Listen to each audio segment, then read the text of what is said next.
Hello everyone, and welcome to Foxhole Fridays, where we are playing Crash Jones, Space Adventurers, and the Drinax Barbarians, an Ironsworn, Starforged solo saga set in this a fictional element of the Traveler universe, and we are playing a pulp hero who is sponsored by GDCO. Actually, I mean, well, he's not, but the serial that he is in is sponsored by GDCO. And I am looking for something. Where did I put it? Where's my OBS? There it is. I was like, where is my OBS? So mysteriousness here. Hi, everyone. I hope you are. I need you to be more visible. I hope you are all doing well, and welcome in. So I am very excited to be here today because this is the place. Hi. Hey, guess what? I have gotten the my most of my oh, wait. Could you hold on 1 second? It's actually very important. I forgot the most important part. Hold on.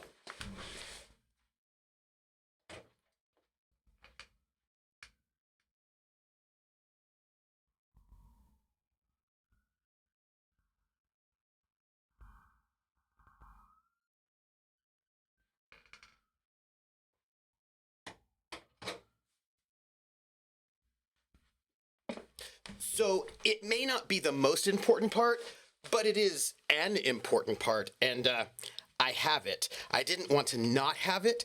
I don't know if I will show you yet, but maybe I will. I don't know. So, hey, guess what? Hi, everybody.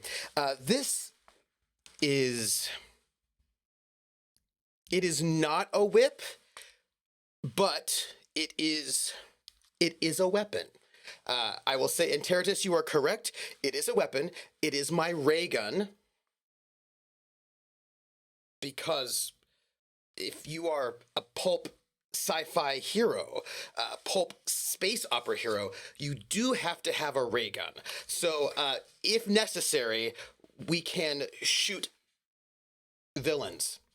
And also, this was like $11.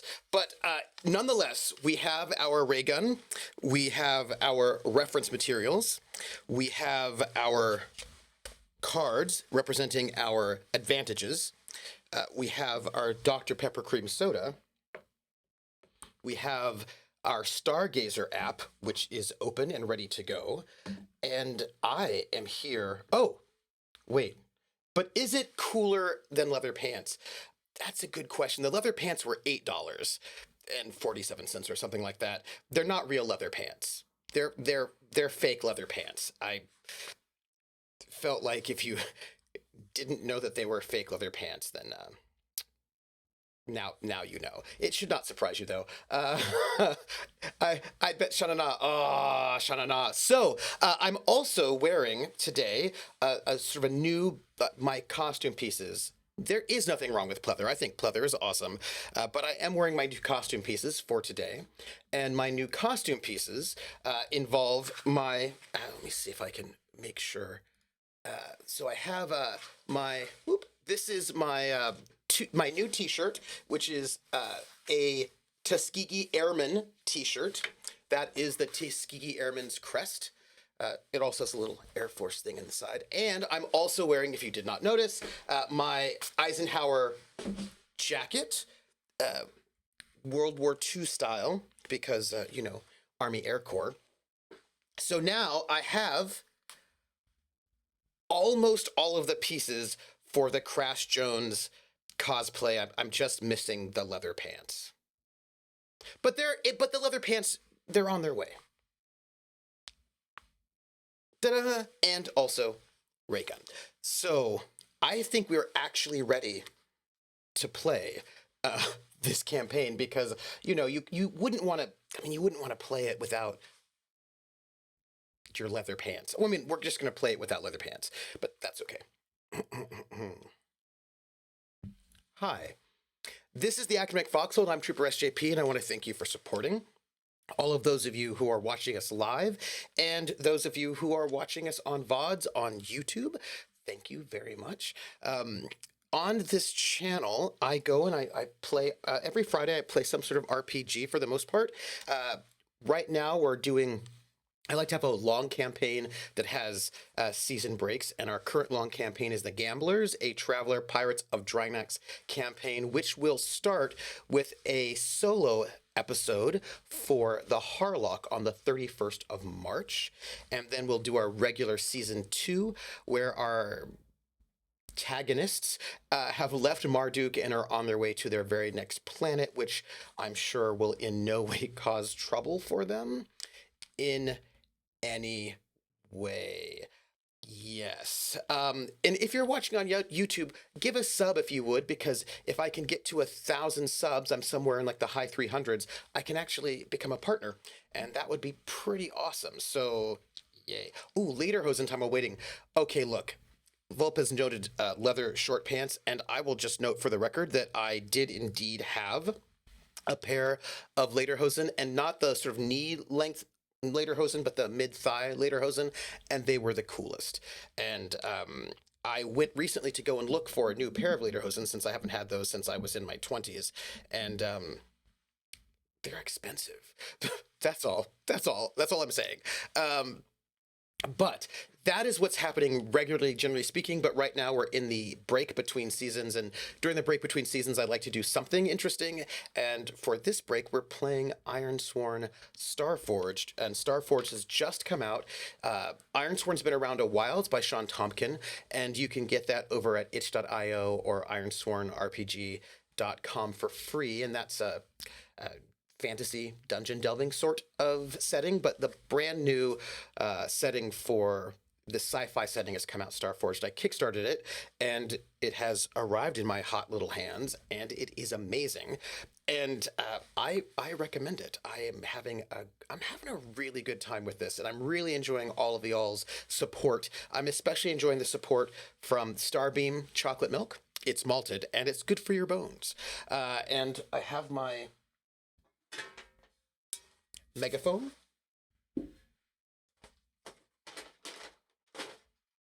And I think, oh, wait, sorry. You reminded me in chat. If you want to support, tell your friends that I'm live, retweet my going live tweet, bring people over. You can hang out in our Discord. If you give tips and bits, I will read out those tips and bits messages at the end, maybe also at the intermission. We also have a Patreon, and that Patreon goes to pay the casts of the shows, me last, and also for artists and musicians and anybody else sort of involved in the production of the assets and of the shows. And it goes to help make sure that I get to keep making shows like this. And you can Patreon's over at Academic Foxhole. There is what would I say? Oh, we have a special sponsor tier, and if you are in the sponsor tier, I make a special ad for you. I give you a special shout out, which I'm not going to do yet, but I will. And also, what else do we get? Oh, you get like your special spot in the credits. So this is, I feel like, is that all of the, also like, hey everybody, like it's I love a good Eisenhower jacket, and I was looking forward to getting it, and this was, if you got an actual vintage one, they're super pricey, but this one was not pricey because it's actually a Belgian military jacket rather than a US military jacket, but it looks basically the same, so I figured. And it's from the 80s, which actually, if you think about it, is perfect because the film Flash Gordon was also from the 80s going back, so I feel like we've come full circle. Crash! Ah!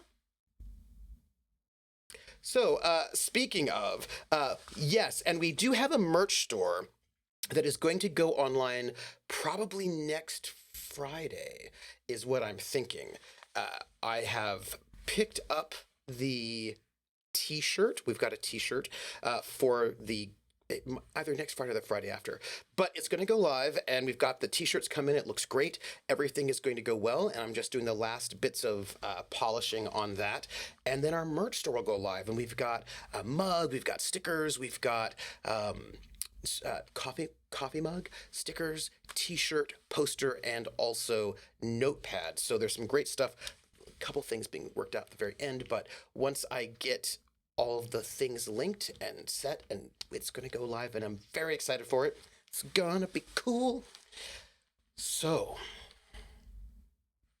we should talk about the show. Oh,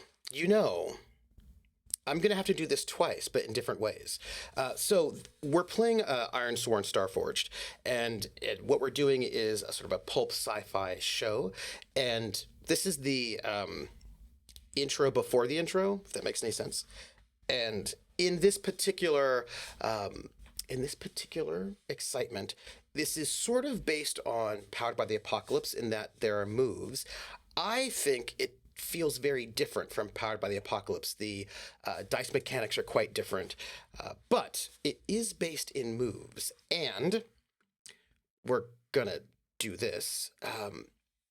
We have moves to begin the session, and I'm gonna just get right there.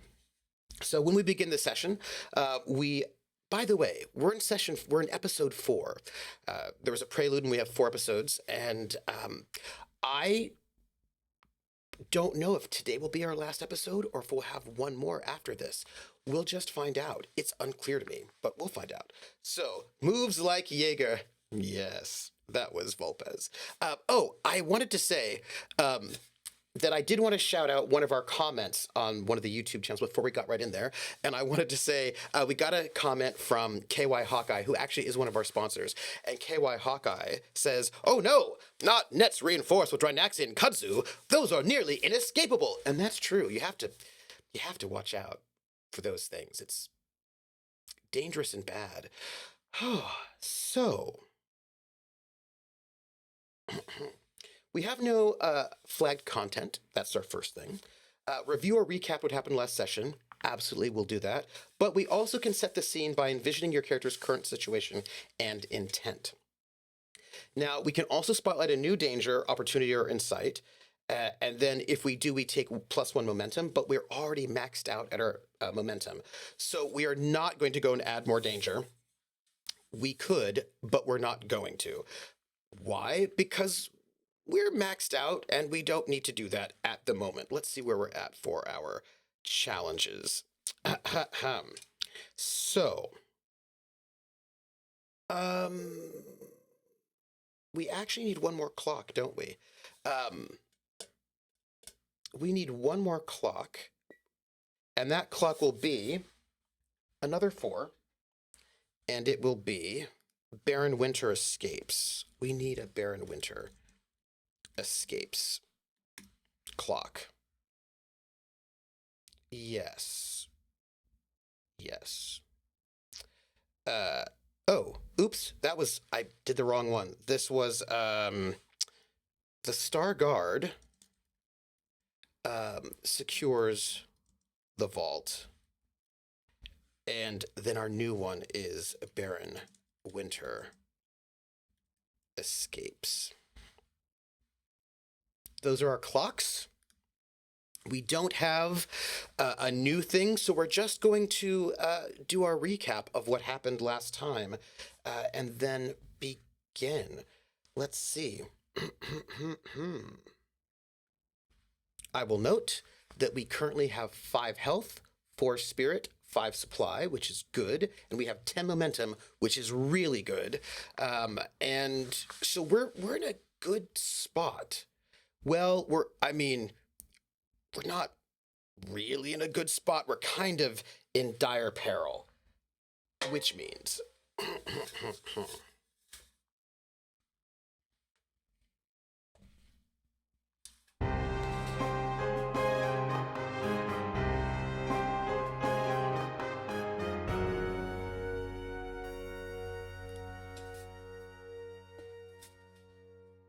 welcome to Crash Jones, Star Adventurer, with this brand new serial, The Drinax Barbarians, Episode 4. When last we left our hero, Crash Jones, and his new compatriot, the Dread Lord, the Dread Liege, Dalton Danvers, Liege of the Drinaxian Barbarians, had made their way to an ancient vault, and there have escaped from the barbarians who have now turned on the Dread Liege Dalton, led by Blood Raptor Kai, the villainous Blood Raptor Kai, the traitorous Blood Raptor Kai, and made their way to an ancient vault that Crash Jones had learned about from Millie Bullock, mysterious archaeologist and ally. Or is she? Our Crash Jones and Dread Liege Dalton, accompanied and riding upon the backs of Emerald, the Viridian tiger, native to Drinax, made their way to this ancient vault, where Crash Jones had been assured an artifact lied that he would be able to use to create his own iron sword. The iron sword, the rapier, the saber, what is necessary to be Ironsworn, a position of great honor in this charted space.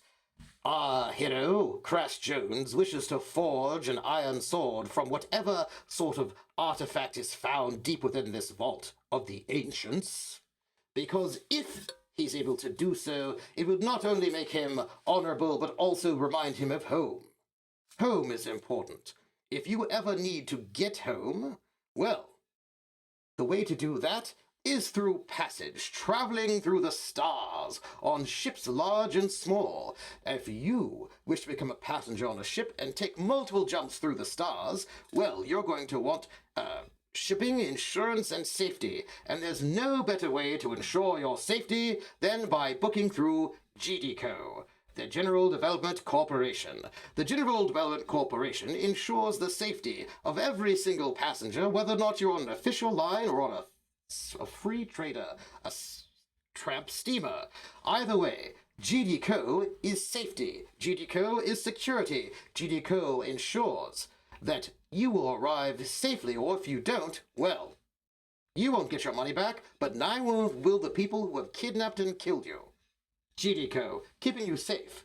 Speaking of safe going home, our hero Crash Jones and Dread Liege Dalton made their way all the way back to this ancient vault. And what did they find? But the ancient vault is none other than the USS Hornet, a battleship that Crash Jones flew out of at one point in time.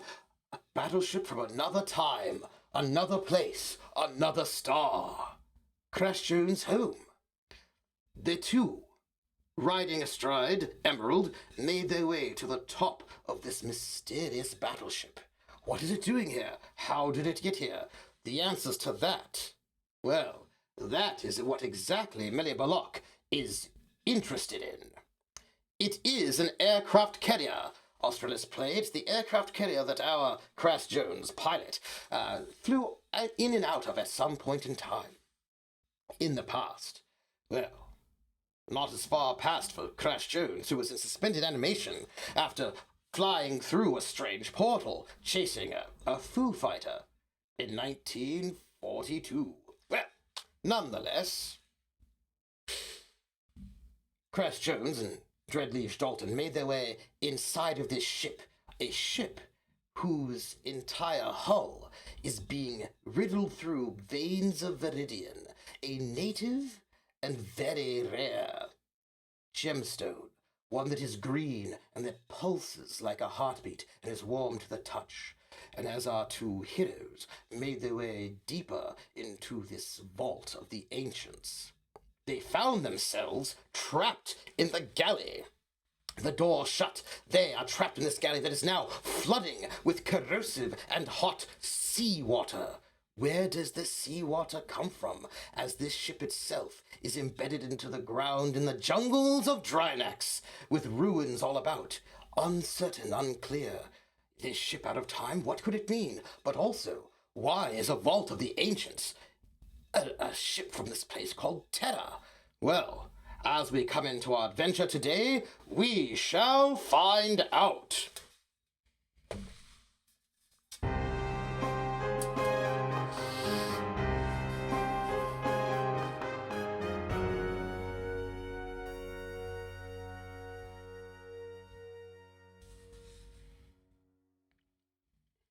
So we're in danger at the moment. I suppose I should give you a bit of an overview. So those of you who want to know can know. We are currently exploring a vault. We've started an expedition to where is my cursor? Oh, there it is. We've started an expedition to explore this vault, and that is a cool thing that you can do in Starforged. It's like doing a dungeon crawl, but it is it's like doing a dungeon crawl, but a little bit different. And we are in this particular vault, which and I do have for you a bit of a map of what that might look like. So we have gone to the exterior, we've gone into the inner look. We are now in the interior of this vault.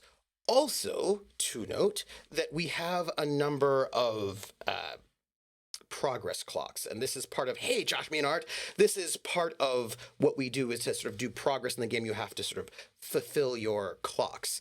And the current clocks we have, so that you know, we have our epic quest, our epic vow that we have sworn, which is to find the true and noble lost Sindalian heir who can wield the Viridian blade and help them lead a new empire that will bring peace to the reaches by defeating the Aslan Hierate, the Zodani Council, and other nefarious villains. Now that's epic, which is one of those things that probably will not be completed for a very long time, if ever. That's like your big goal. And we have no progress on that one yet. We also have the two vows that we took to start this particular adventure, the Drinax Barbarians. One, I will vow to forge an iron sword from the old world artifact hidden somewhere on Drinax. This will make me a true heroic Ironsworn worthy of serving the true Sindalian heir. It is defended by the Drinaxian Barbarians, which it turns out that wasn't true. That was a lie that Crash did not know the truth of. But also, we will retrieve all data regarding how the old world artifact made it to Drinax and return that data to Millie. Probably this data is defended by traps and strange security. We are currently at 6 out of 10, so I feel like we're doing pretty well. And we also have, we made a new vow, I will aid Dread Liege Dalton in reclaiming leadership of the Drinax Barbarians and deposing Blood Raptor Kai. We do not yet have progress on that one. That's a formidable vow, which will probably take a little bit of time to do. Certainly not in this particular serial adventure, but we are on our way. We also have 3 clocks. Thank you, Josh. This is, we got our shirt and we got our, and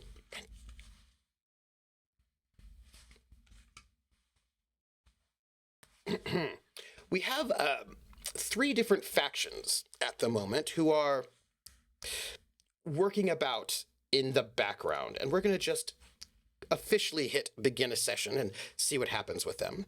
And I believe what we have is, did we get anything exciting? Well, the scavengers have made progress. They're coming closer. The Star Guard is coming closer, but Baron Winter has not gotten any closer to escaping because Baron Winter, who is a Zodani evil Baron, Severinus Winter, has made it to the heart of the vault. And we need to stop Baron Winter, although we don't know that Baron Winter is there, so we're in a little bit of a pickle.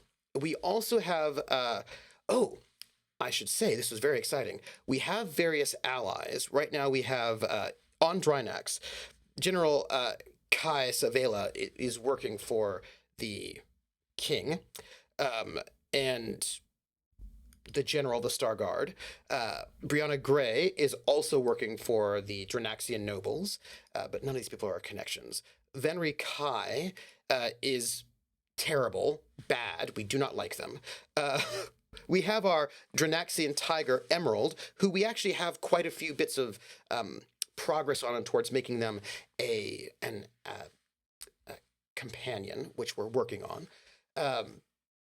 Australia's Place says, wait, is this Crash Jones series the American version of Space Battleship Yamato, only Space Carrier Hornet? Except that that spaceship is not going anywhere. But by the way, I loved Star Blazers so much. You don't even know. And then we also have Dalton Danvers, who is now a Bond. And when we are with Dalton Danvers, we get a bonus on having on leadership and scouting abilities.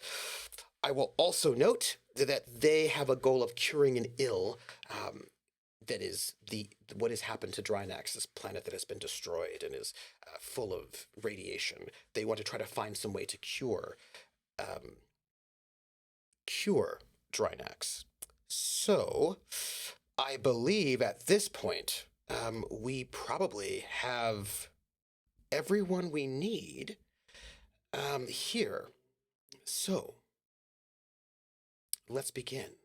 If I recall,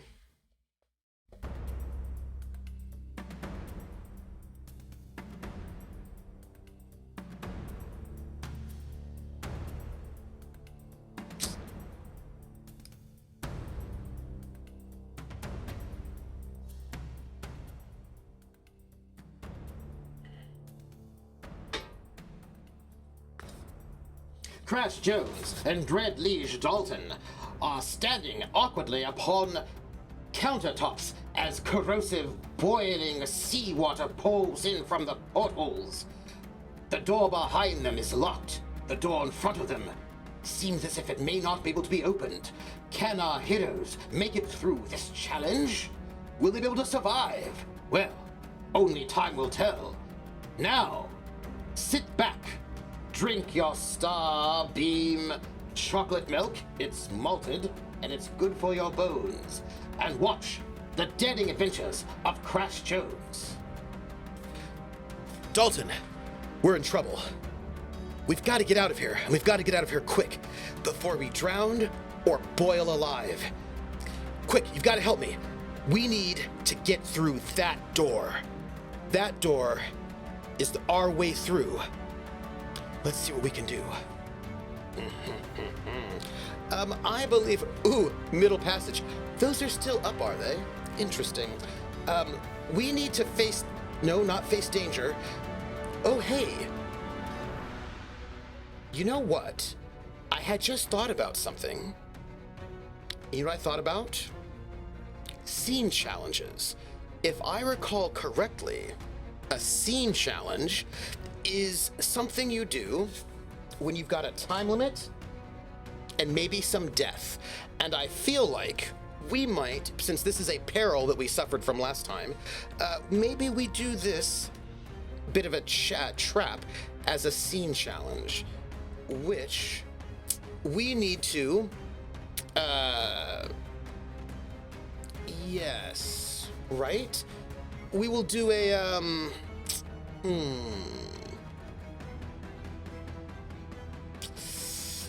Well, you know what, though, actually? I think we might be okay. I think we just have to, let's see, in an adventure, quest, adventure, we need to face danger, is what we need to do. I think that's all we need to do, is face some danger. That's where we're at. We're gonna have to face danger with strength, because that's the only way we're gonna be able to sort of force our way through these doors. Also, hi, Sithel. Okay. We're gonna do it. We're gonna roll first. I like to roll before we actually say what happens, because, you know,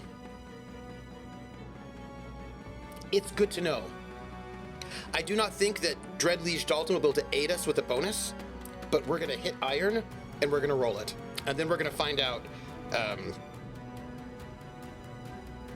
we'll narrate what happens afterwards. Here we go, everybody. Weak hit. Why do we keep rolling 10s? What's up with that? Okay. All right. On a strong hit, we're successful, take 1 momentum. On a weak hit, we succeed, but not without a cost. And we're gonna have to do a suffer move. Easy. Danger. I got it. I got it. Okay. I'm gonna narrate what happens, but let's find our suffer move, which is gonna be endure harm, without a doubt. And that's a suffer move -1. Yeah. Okay. Dalton, over there, do you see that? There's a large wrench. If you can pass it to me, I can try to go and leverage this hatch open, and then we can make it out of here before the water gets too high. Of course. Crash. 1 moment. Dreadliege Dalton leaps with great grace from one countertop to the next, barely avoiding the ever-rising, boiling seawater.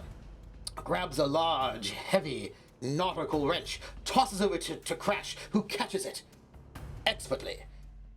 Crash, making his way across the countertops, comes to the hatch on the other end.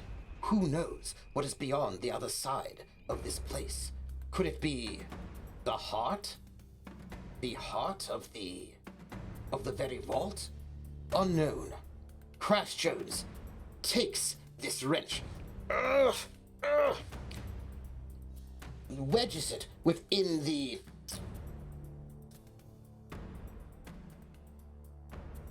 hatch wheel and begins to use it to leverage, twisting, burning all of his muscles to try to force the wheel to turn and to twist. It has been corroded shut as the boiling water gets higher and higher. With great effort, Crash Jones can hear the squeal of metal as the wheel begins to move. Crash, look out! The water's getting higher!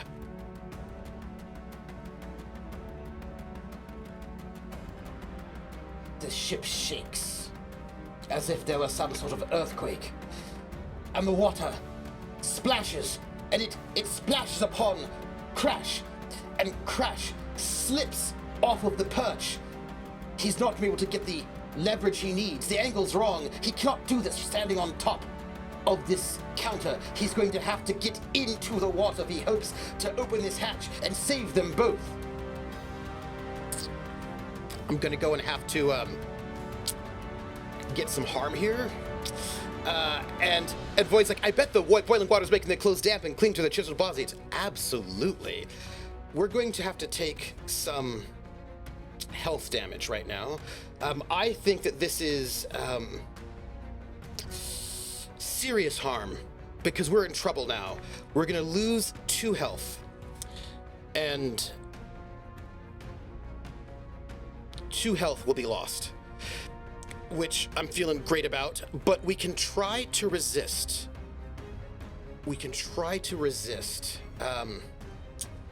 Come on, health. How are you doing?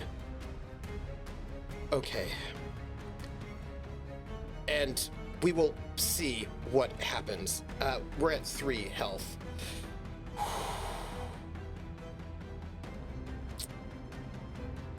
We're gonna try to resist this. If you resist, roll health or iron, whichever is higher. Health is higher. Okay.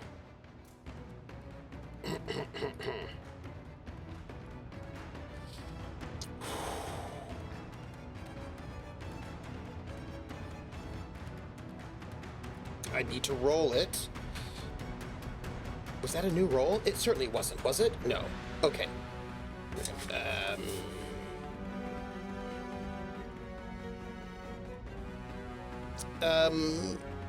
Roll it. Oh, I have to roll other. There we go. And it's a miss, a 9 and a 10. Oh no. Oh no. Okay, wait. That is not good. Okay. It's not matched though. All right, let me think. On a miss, it's worse than you thought, suffer an additional 1 health or lose momentum. Ooh.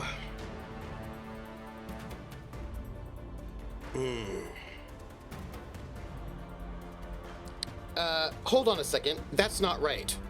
I should have that +3 for the health, but that still puts me at a 6, so I still miss.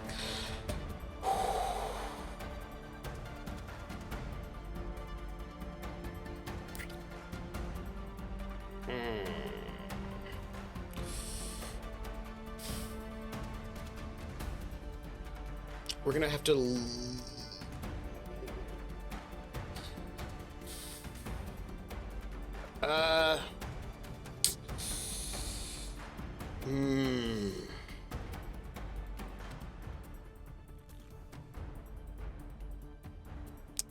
I think we don't burn the momentum. I think we keep our momentum and we take the extra damage, which will bring us down to 2 health, is I think how that's gonna go. And am I concerned and worried? Yes.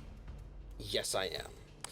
But that is how it's gonna be. Crash Jones jumps into the boiling water, and he can feel this corrosive salt water boiling, grabbing at his skin. Ah! He yells as he just forces this way, and Dread Liege Dalton sees our hero stumble, falter. Dread Liege Dalton, without hesitation, leaps into the water and also presses against this wrench.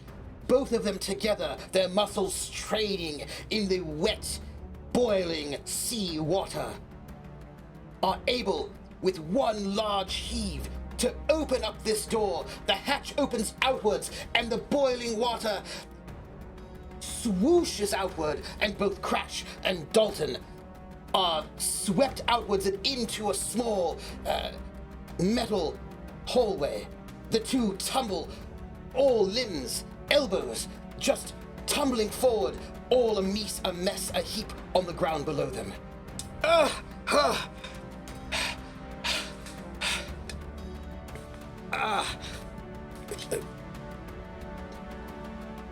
Crash looks this way. Dalton looks this way. Crash, you're hurt. Can I help you? No. I'll be all right. I just got some bad burns. Bad burns, I'll say. They look third degree. Quickly, let me at least check them. I might be able to help. It would be good, but we can't. We can't afford to tarry any longer. We have to push forward. Maybe afterwards. I can make it. I think. We've got to make our way deeper into this vault. We've got to find the heart of this vault. Come on. Let's go.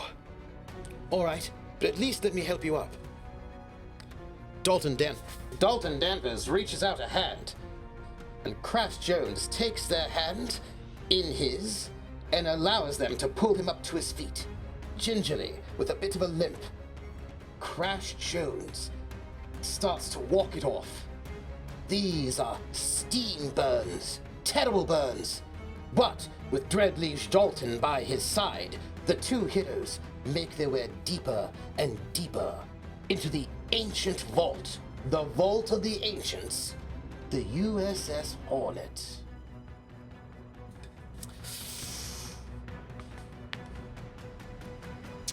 We need to make a roll, is what we need to do.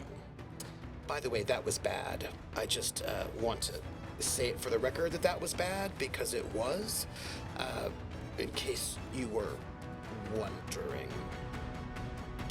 Yeah. Okay, well, what we're gonna do is, we are currently in an expedition, which is to make our way through here, and we are gonna have to see what we can do.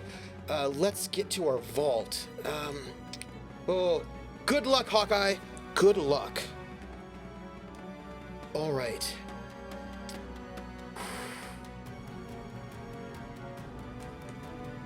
With our vault, we are in the interior, and we are undertaking an expedition. Okay. We have, we need to, this is very stressful, everybody. We've got 2 health left. I cannot show you right now because my little button is not doing what I want it to do. And once it does, I'll feel better about my life. But we need to undertake an expedition. We are going to have to roll... Ooh, are we moving with speed? Yes. We're having to go fast. Ooh.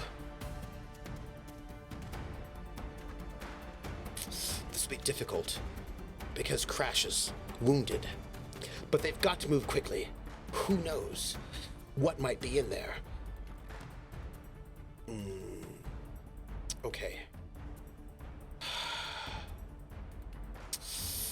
We will see. We will see. I'm worried.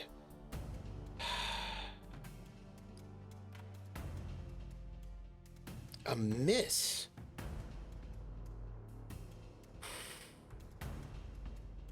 Oh no.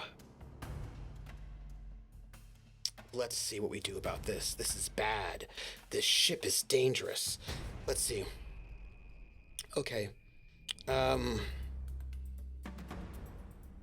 a miss, you're waylaid by a crisis. You arrive at a waypoint to confront an immediate hardship or a threat.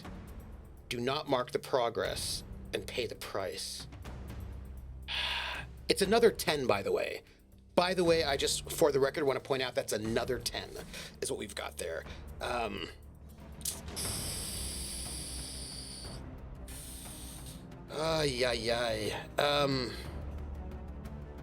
Ooh, this is hard. This is a hard choice.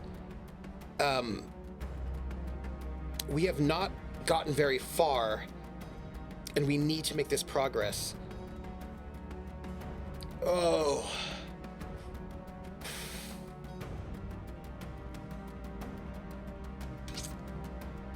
Ooh. All right. You know what? We have an oracle for this. We can roll the oracle. We can find out.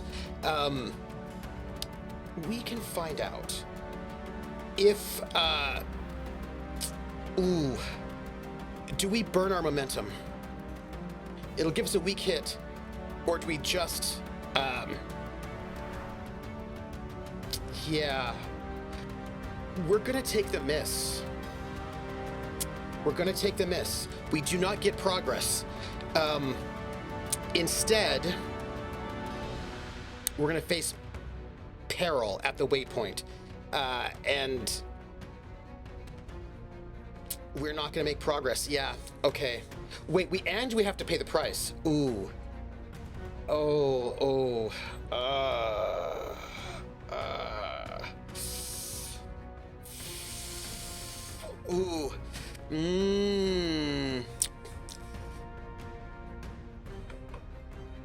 People,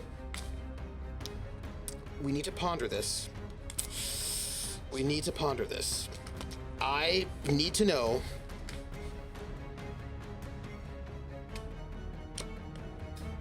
if you pay the price. I'm just going to read it out. Make the most obvious negative outcome happen. This is what happens when we pay the price. Ask the oracle for inspiration. Interpret the answer as a hardship or complication appropriate to the situation. Roll on the table below. If the result doesn't fit the situation, roll again. Do we want to actually pay the price? I do have 10 momentum.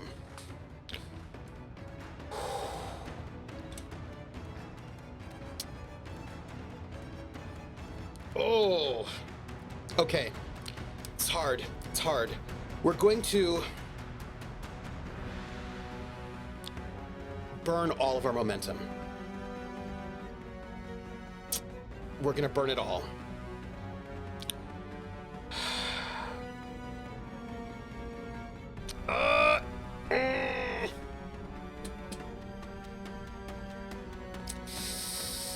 Oh, I don't know. All right, let me see. You know what?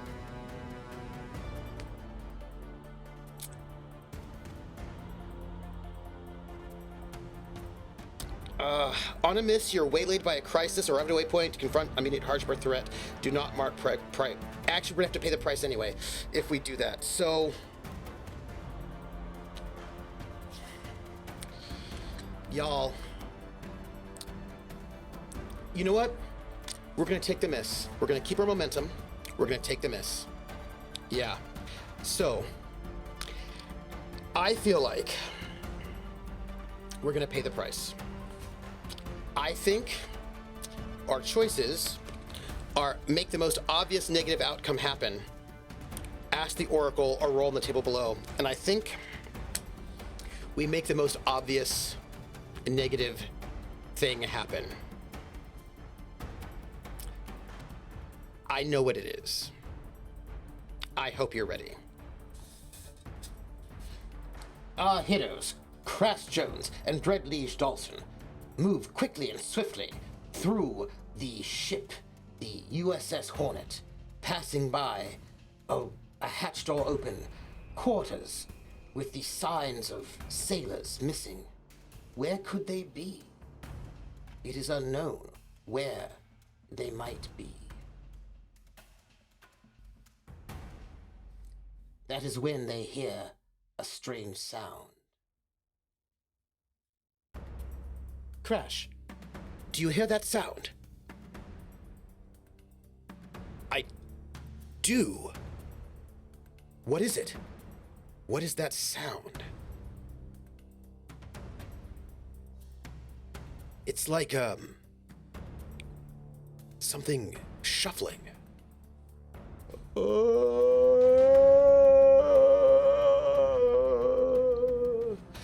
And there, from out of the shadows on either side of them, come shambling what look like the shriveled, desiccated, shambling corpses of sailors from the USS Hornet. In front of them, behind them, they're surrounded. There's no way for our heroes to get out of this unless they fight. They will have to defeat these shambling mounds. How did they get here? And these strange former sailors, they look, and their eyes glow viridian. And there's a strange thumping, thrumming sound. Could it be this strange gemstone have brought them to life? What might this have to do with the precursors, the ancients? Nonetheless, our heroes have no time for that. Crash Jones, injured so desperately as he is, will have to fight alongside his partner,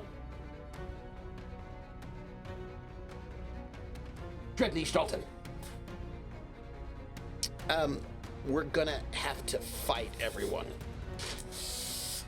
We're gonna have to fight some zombies. Sailor zombies, the Last of Us Hornet.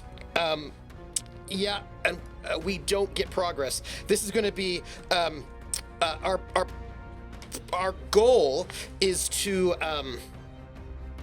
escape the zombie sailors.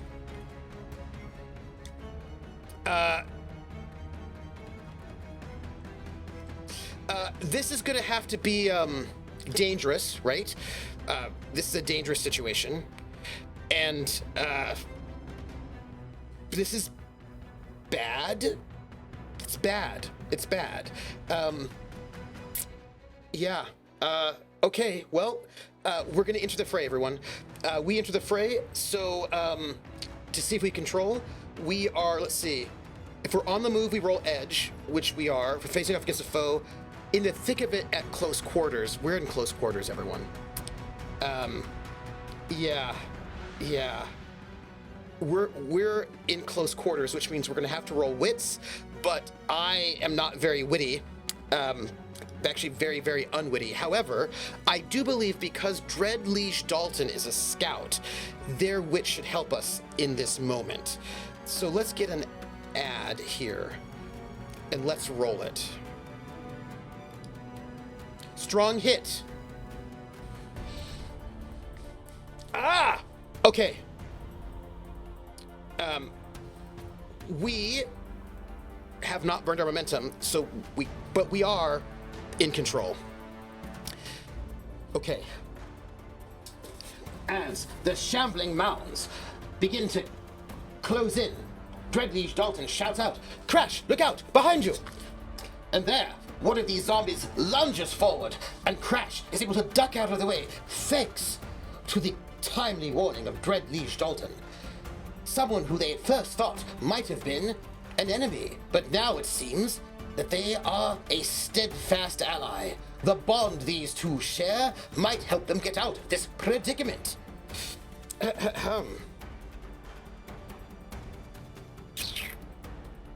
Crash is not but we do get a +1 on our next roll, and we're gonna just strike is what we're gonna do.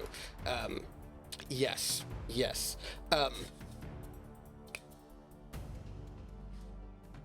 Close quarters. This is iron, and we get a +1 to this. Why? We don't get a +1. We don't get a +1, do we? No. Why would we? We don't. No. We don't get a +1. I would like one, but we don't. Crash Jones spins around, grabs the large wrench that he had used to open the hatch door, and begins to swing madly at one of the zombies. Dalton, we've got to find a way through these zombies. Be careful.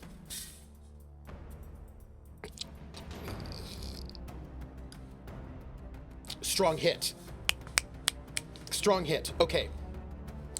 Mark progress twice, dominate the foe, and stay in control. Because this is dangerous, we get to have 2. Okay.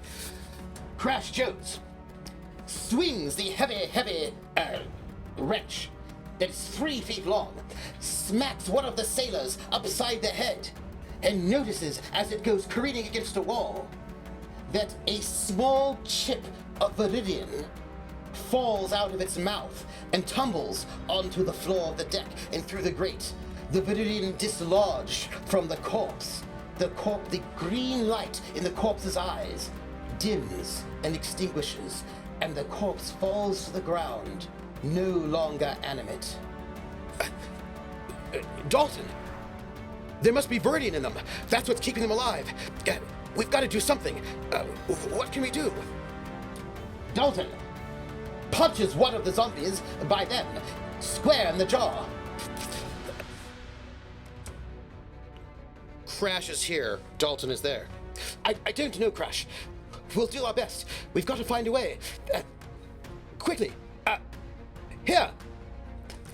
Dalton gets down on and hands and knees behind one of the zombies, giving Crash a moment to punch this zombie and perhaps knock it over, bowling over hopefully more than one zombie.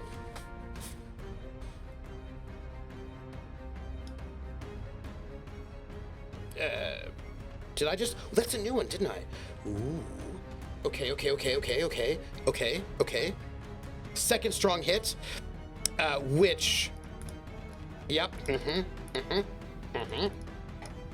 Yep. Crash Jones, who once played football and was the All-American, hunkers down and begins to charge, hitting one of the larger sailor zombies right square in the sacroiliac. And of course, Dreadliege Dalton is below this zombie's feet, knocking that zombie over. That zombie falls through, knocks backward, and knocks down 2 or 3 other zombies, as of course more zombies come and grip and grab. But now, the way might be clear. They just now need to make their way down the gangplank, and perhaps they can then shut a hatch behind them. We're gonna go and we're gonna do it. You know, the thing that you do, the take decisive action, and we're gonna take decisive action right now to clear this up, and we're gonna do that right up here.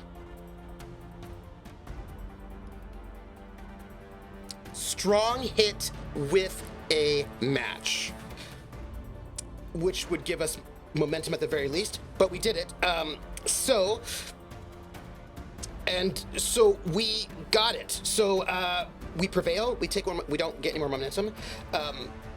We defeat them. That's great. So we have got it.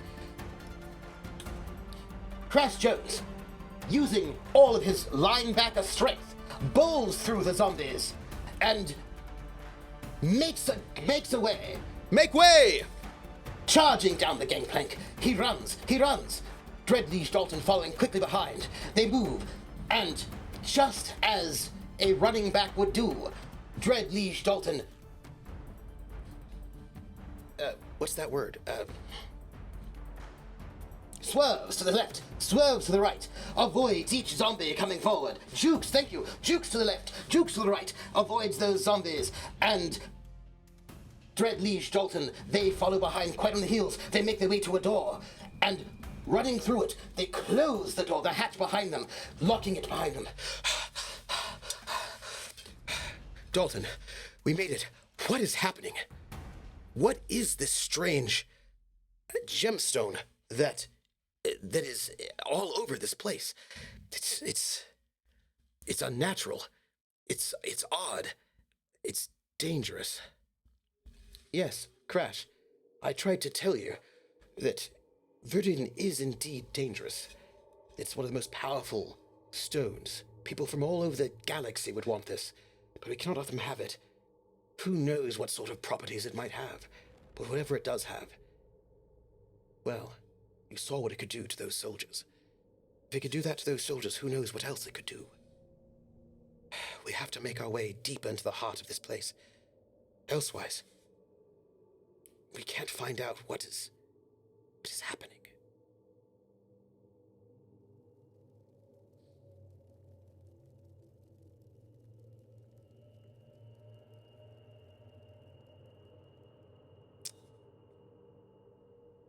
I want to use wits, but Crash is really bad at wits. Also Shadow. He's not particularly stealthy or tricky, but you know what? We're gonna use Shadow anyway. We're bad at it, but we're gonna do it. But we're gonna get a bonus because we have our Scout. Listen, Crash, I know you want to go quickly, but we'll have to go perhaps a bit more carefully. If there's zombies and who knows what else here, we'll have to be careful. Make our way perhaps a bit slower, but a bit quieter. So, follow me. This will be Shadow. We get a +1 for Dalton. But we're really bad at this.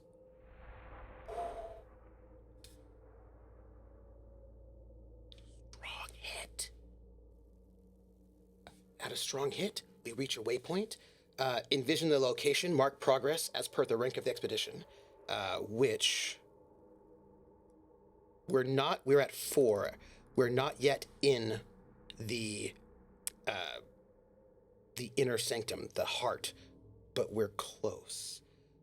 So we, okay. We're at a waypoint. We have to find out what this waypoint looks like, the next part of the waypoint. Let's roll the Oracle to find out what we come upon. We are going to come upon... Hello, waypoint. We have some charts, I believe. And it's going to be... Let me see. Oh. You know what we're doing? We are doing...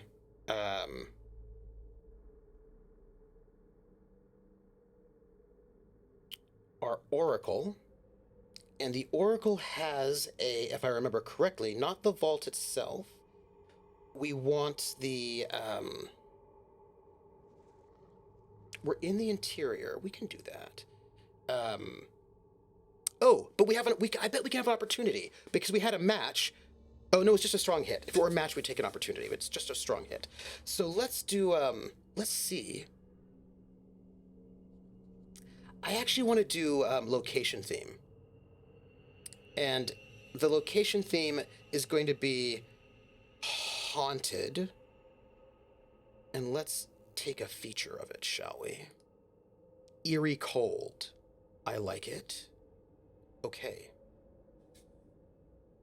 As Crash Jones and Dreadliege Dalton make their way deeper, deeper into the USS Hornet, which is somehow a vault of the ancients.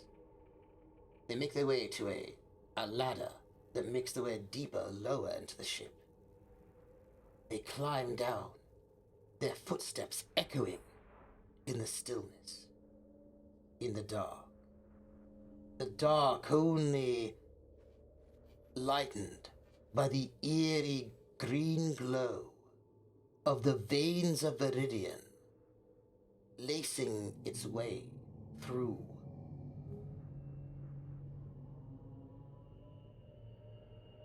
This ship's walls and floor. As they move deeper, deeper into the ship, closer perhaps to the engine room, what should be warmer and warmer, it's colder and colder. As they walk, the angle is more steep. They are not only just going deeper into the ship, they now know they are going deeper into the earth. Below the irradiated soil of Drinax, this ship is embedded, and as they walk, their footsteps echoing in the darkness, a chill comes over them both. It's gotten cold. Dalton, it's not normally... When you get this deep into a ship, it's normally hot. Normally, it's the place where all the fellas just take off their outers and just are in their undershirts. It's so hot. But here, it's cold. It's, really cold. Hey,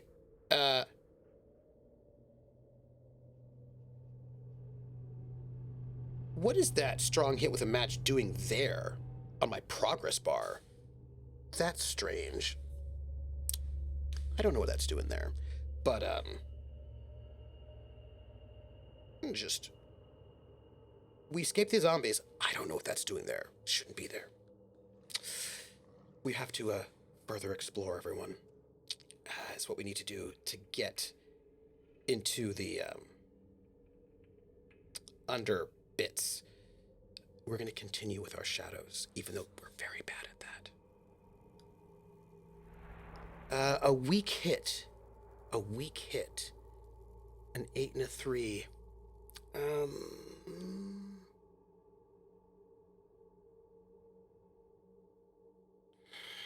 On a weak hit, we make progress, which we'll do.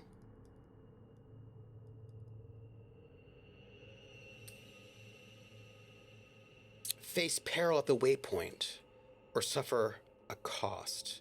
Suffer move -2, or 2 suffer moves at -1.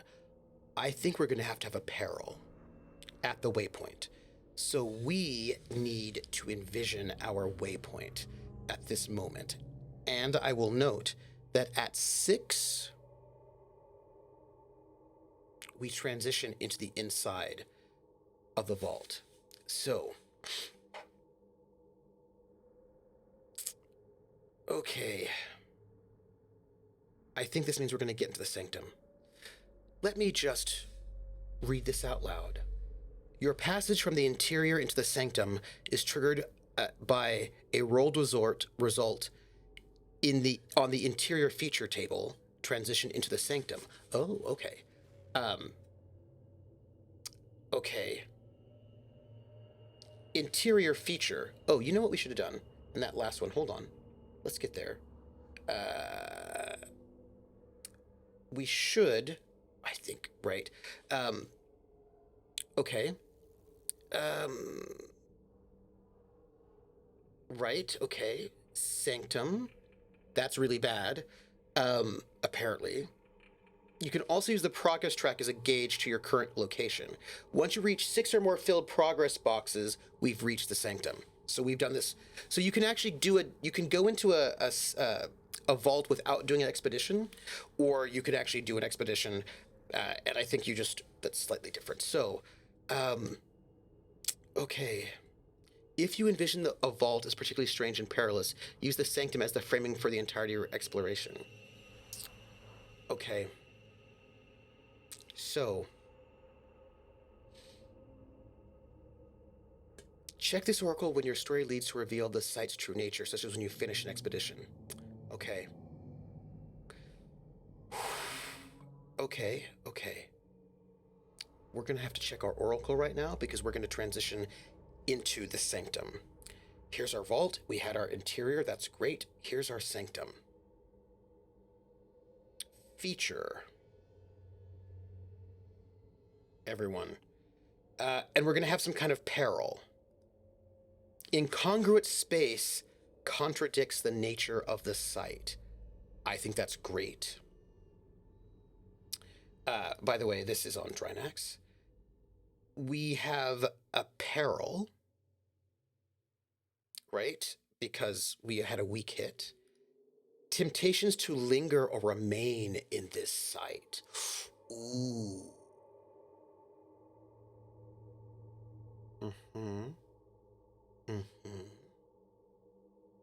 Yes.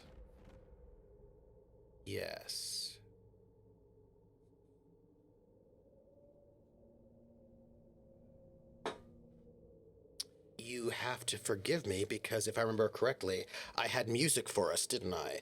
But it's not there. It is, excuse me, I'm going to need to find it because we had it. It was, we're going to go and deal with some, what do you call it? Hello, my friend. We were playing this, if I recall.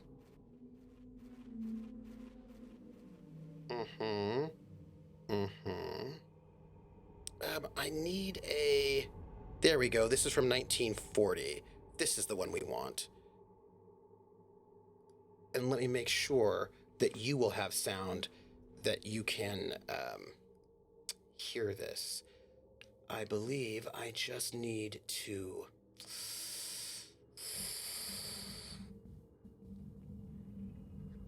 Yeah.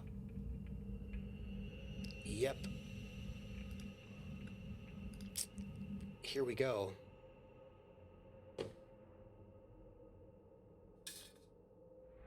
As our heroes make their way deeper and deeper into the ship, they find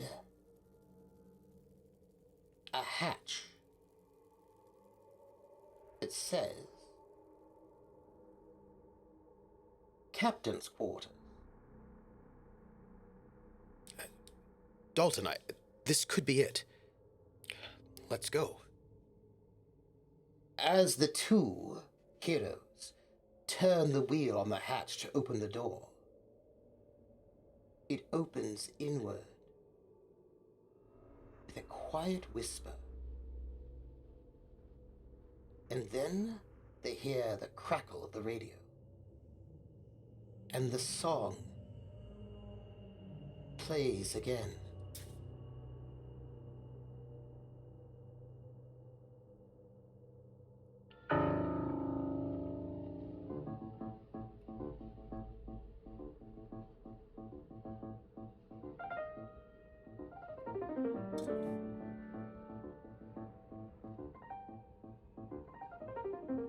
Crash, what is that sound?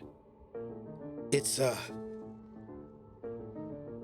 Begin the Beguine. Art Tatum. Brilliant pianist. I don't... Where's it coming from? Wait, I see it. Over there. Crash Jones steps inside what should be the captain's quarters. But instead, it's a large cavern, the walls moving at strange angles, non-Euclidean angles. And as he steps in closer, down the darkened area, he sees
I am Dreadliege Dalton Danvers. I am a companion of your son. This place makes no sense to me, and we have a well, we must rush. We can't stay. Well, you won't refuse a mother's breakfast, would you?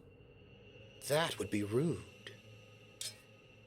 And this figure, who seems to be perhaps Crash Jones's mother, places her hand upon Crash's shoulder. And she wears a ring. A wedding ring and an engagement ring. The engagement ring has a bright, glowing viridian gem. You wouldn't leave. That would be rude.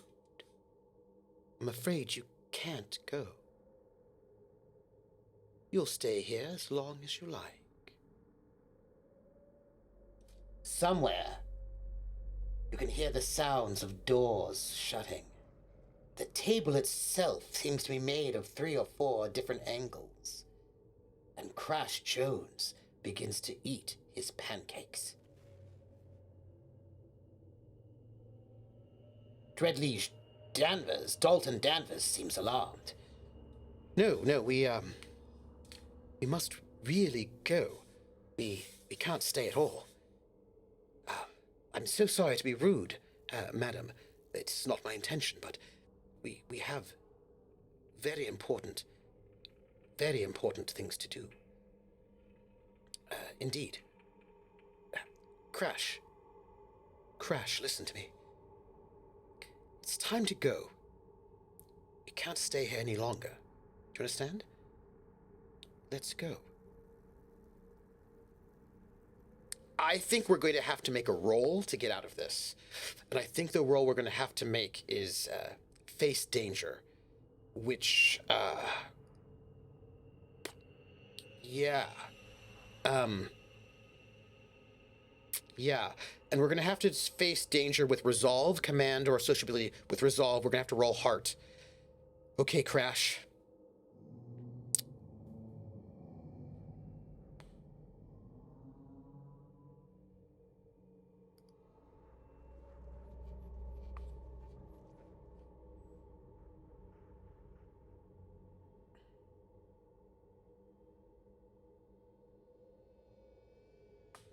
That's a miss.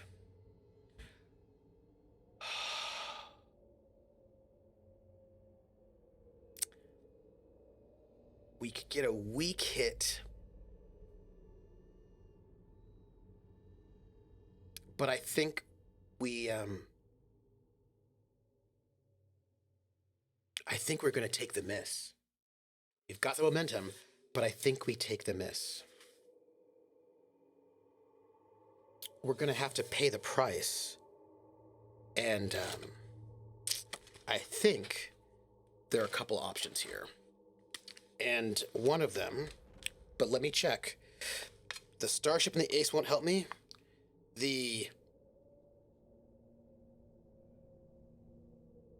Oh, I have an Ace. Not going to help me. Okay.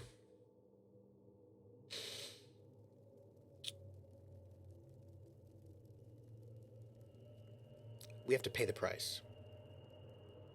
Volpus asks, does the miss give the Baron a chance to escape? Yes. So there are going to be a couple things. So the first thing we're going to do is we're going to roll on everybody. All of our clocks are going to have to roll right about now. The Baron Winter gets closer to escaping. The Scavengers are closer to being here. And the Star Guard does not get any closer to securing the site, which is not good, everybody, because that means we've got badness there. But we also have more. The most obvious negative outcome happens. Well, one of them is that Crash isn't going to leave. And then we might also roll on this pay the price table, which is probably... Where might it live? It probably lives... This is bad, everybody. It probably lives in the miscellaneous. Story complication, story clue, anomaly, combat action. Location theme, no. Faction, no. Vault, no. Derelict creature, core, probably. Action theme, descriptor focus. Space, no. Where's my pay the price? Hey, Schmelzer, we're in a bad way right now. Vault, we're going to keep that. Let's go to Suffer. It might be there.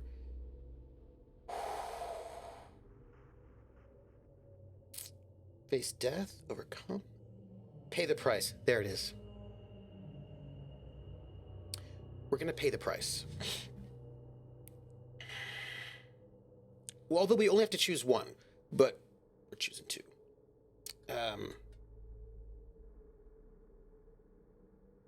Hey, what happens if we ask the Oracle? That might be interesting.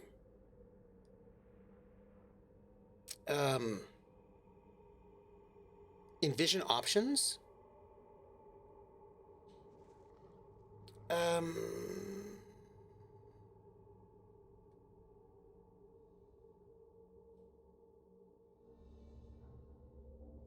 Pick two, envision two options. Rate one is likely, and... Oh, I see what we're doing. Okay, I think we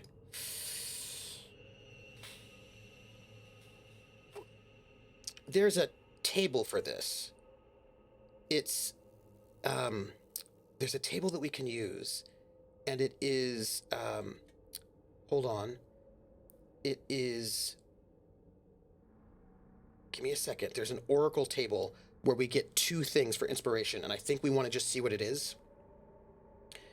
Core, space, planet, settlement, character, creature, derelict, vault, faction, location, theme, miscellaneous, I think it is. Story complication, story clue, anomaly effect, combat action. No, I don't want that. I want location theme. I don't want that. I don't want faction. Creature, character, core, maybe. Action theme. There you go. It's this is it. It's action theme, descriptor, focus. This is how we do it. It is we either do action and theme or descriptor and focus. I think it's descriptor and focus that we do. Ooh. Okay, everybody. We're good. This is like our first time doing the core part of the oracle, and I'm very excited to see how it works out for us, and also frightened because I feel like it's going to be less good. So let me just look up page 28 and see what we get. I just want to look it up first because I can't remember now. When you ask the oracle to define the nature of a location, discovery, or encounter, descriptor, focus. So no, this is going to be descriptor, focus. No, I think it's action theme is our deal. Goal, situation, or event. Yeah, action theme. Okay, we're going to see. This is going to be. We're going to see what we get here. How likely would the Dreadlord pull you out physically if the outcome is bad enough? Well, we will find out, everyone. Action and theme. Action, persevere, theme, technology. Okay, so this is going to be one of the costs of paying the price. Persevere, technology. Okay.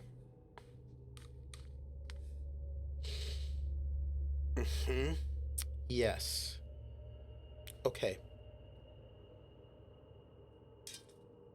Dreadliege Dalton says, I'm so sorry. We have to go.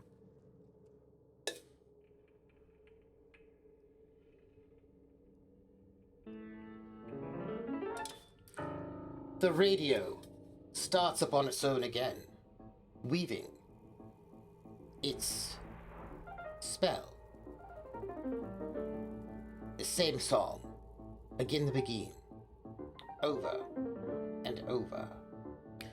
Oh, now Crash, you would not leave without giving me a dance. Your old mother's never been able to dance in ages. A gentleman would never let his mother sit here being a wallflower. Come, son, let's dance. Crash Jones steps up, almost in a trance, and begins to dance with his mother.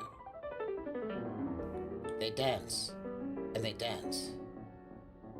On and on. Dancing, dancing. Dreadliege Dalton seems alarmed. He steps over, and he unplugs the radio. But it doesn't matter. The radio continues to play, even though it is unplugged. It seems strange, as if the walls themselves are closing in or expanding. The ship itself seems to be gone. Outside there are mountains, flowers, birds, things that the Dreadliege Dalton can only barely remember from his childhood before he came to Drinax, as if a dream. It's unclear how long they've been here, waiting. Will Dreadliege Dalton also fall under the spell?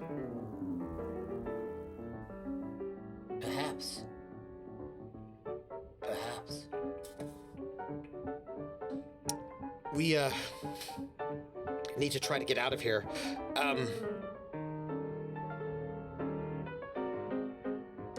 We're gonna have to, face danger. This is gonna be another... Wait, no, I know. I don't know. Crash. Maybe I'm feeling so tired. Just... I don't know. There's something wrong. Liege Dalton collapses on the floor.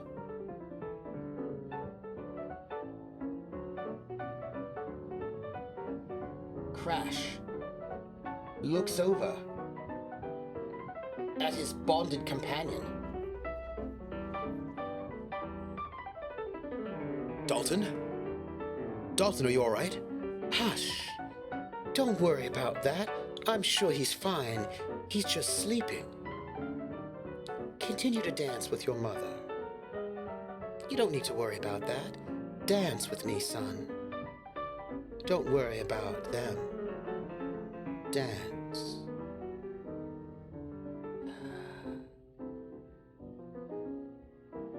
I do think that's where we're going to take our break. We're going to take a 10-minute break as Liege Dalton collapses as some sort of figure who claims to be Crash's mother, continues to dance with him as the unplugged radio begins and continues to play. And in this moment, we will take a 10-minute break. When we return, will Crash Jones be able to survive? Will Crash be able to make it out of this alive? Will Crash be able to break the spell? What strange technology is causing this to happen? What strange ancient forces will keep them perhaps trapped there forever? If you want to know what happens next, stay tuned after this short break. When we return, we will find out if Crash Jones, our hero, will be able to make it out of this alive, or make it out at all.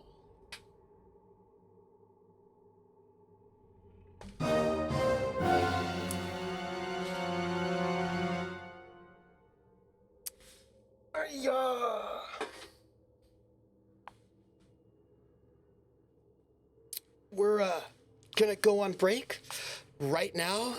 I am not at all worried about what's happening, or perhaps I am. We're in their inner sanctum, and the inner sanctum is bad, everyone. It's bad. I am going to, right now, because it makes me feel better, read out our tips and bits before we go to break. We got 500 bits from Rissa, one of our amazing mods, who says Shamrock, Shamrock, Shamrock, Shamrock, which I think is good luck. And also because it's St. Patrick's Day. And then we have also, we just got 10 bits from Volpez, who also gives us a Shamrock. And here's what I ask of you. I ask of you to please, if there's one thing you can do for me. Also, Will and TW says, boy, this scene with Ma, so tense. I know. Oh, you know what I don't have? I don't have an aviator scarf. That was the one thing I forgot to get. I need an aviator scarf. I will have to get one. But look, if there's one thing you can do for me, if there's one thing you can do for the galaxy, what I want you to do is, in this break, drink a glass of Starbeam chocolate milk. It's malted, and it's good for your bones.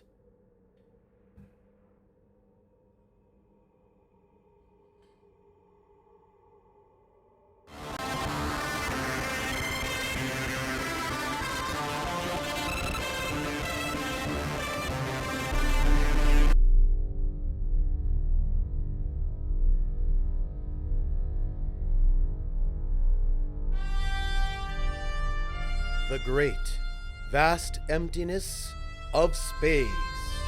The great rift the Trojan reaches full of possibilities. But, as every traveler knows, it is also full of weeks and weeks of time in jump space, and that can be maddening. Once the maintenance is done, how do you spend your time? Have you always dreamt of having your own space adventures like Captain Wesley Crash Jones? Well, we here at the Galactic Foxhole have a suggestion. Have you tried role-playing games? Allow us to recommend Starforged, the brand new RPG built off of the award-winning Ironsworn. Sean Tompkin and our dear sponsor Josh Meehan have created a science fiction epic where great heroes take on iron vows and make their way into the great, perilous galaxy full of mystery. We know working on the crew of a free trader means that your time is not always consistent. Not everyone is a gambler. So, Starforged offers 3 ways to play. If your whole crew wants to play, you can play with a game master called Guided. But what if your captain is mysteriously teleported away? Well, you can also play co-op. That's you and your crew, but no guide at all. What could go wrong? What if you are marooned on Marduk all by yourself? What do you do while you are waiting for rescue? You can play solo. All the flexibility, all the adventure, and all faster than the speed of dice. But wait, there's more. Have you seen the art? Josh Meehan has created works of such beauty that they will fill you with more awe and more wonder than a lime green latex suit with a peck window. And all of that wonder can be yours by simply heading over to ironswornrpg.com from any terminal on any space station in the galaxy. Crash Jones has had the most amazing adventures, and so can you, with Ironsworn Starforged. Go now to ironswornrpg.com. Speaking of Crash Jones, keep your eyes out for a new Starforged Crash Jones and the Space Adventures serial coming to a comms channel near you.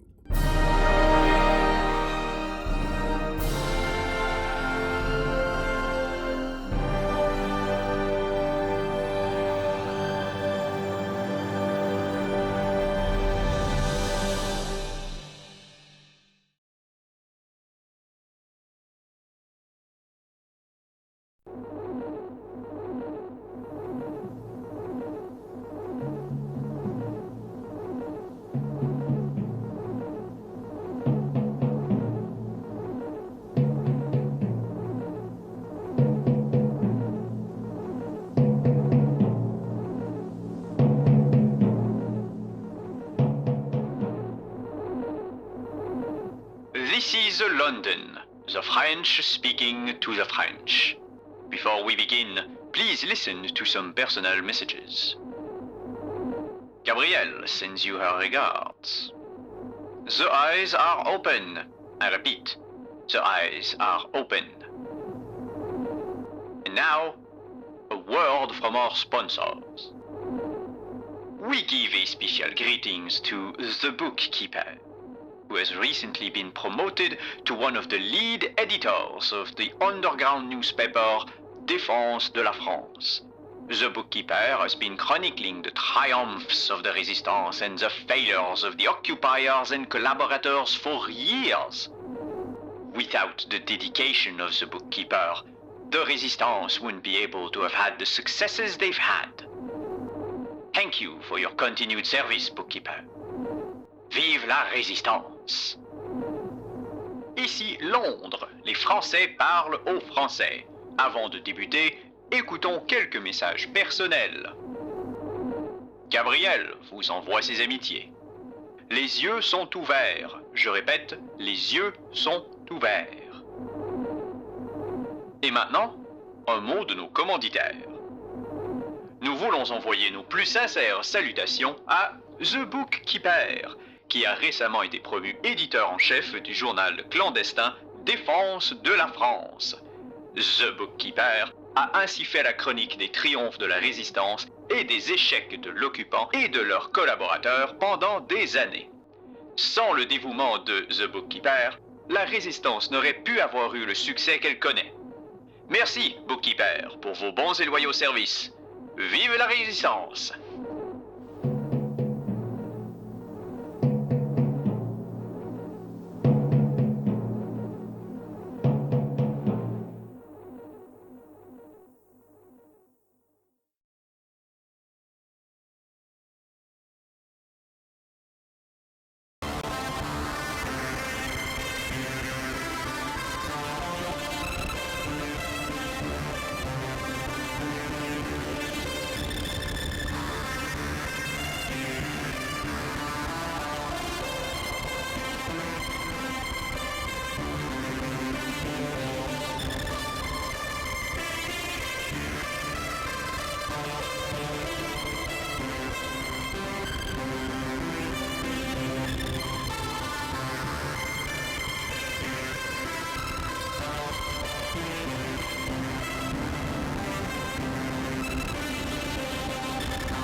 Hello. And we are back. Back to the thrilling adventures of Crash Jones, Space Adventurer, and the Drinax Barbarians. This is episode 4. When last we left our hero, he was being ensorcelled by a figure who seemed to be his mother, sitting in the kitchen table of his own home, drinking Starbeam chocolate milk. It's malted and good for your bones. And his companion, Drinax Dalton, collapsed to the floor after trying to stop this madness. Will our hero be able to overcome whatever is keeping them bound here to this place deep in the inner sanctum of this vault of the ancients? Will they be able to learn what it is the secrets are? Well, that we shall have to find out. Find out now, as we return to Crash Jones. We have done a move, and that move is take a break. It's a move. It's an actual move, and we took it. Also, I'm wearing shoes, which makes it hard for me to use my my foot pedal, but that's fine. So we're gonna take a break. We just took it, and we have to reflect upon the things that are happening. So here we are, right? Take a few deep breaths, which I hope you did. Whew. Yeah, so you know, Wesley watched this during Space Halloween when they first aired this. Absolutely, are you kidding? And took the time to reflect, needs of the body. It was good. I stretched a little bit. Reflecting what happened, very tense. I'm very worried. Then we have to choose one. We're going to move on. We're going to continue the session, of course. You or an ally may add +1 to the next move, bolstered by our reflection of this and our past experiences, which is what we're going to do. We're going to get that +1. And we are going to, we're going to face danger. And we're going to have to face danger with our heart, because we really need resolve, and we're going to get a +1 to hopefully snap out of this. I do not think we get a +1 from Dalton, because Dalton's specializations are leadership and scouting. Scouting certainly doesn't help, but also Dalton is unconscious. So Dalton, I do not think, can help us at all. And as Mikey B. Sits Frog Sits notes, we get that +1 not just because we took a break, but primarily because of strong malted milk.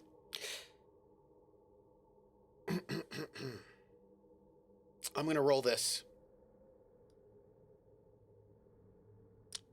What did I roll? Did I roll? Strong hit. Okay. We face danger. We are successful. We get to take one. We cannot use the momentum. But we did it. So we're going to do it like this. I need this.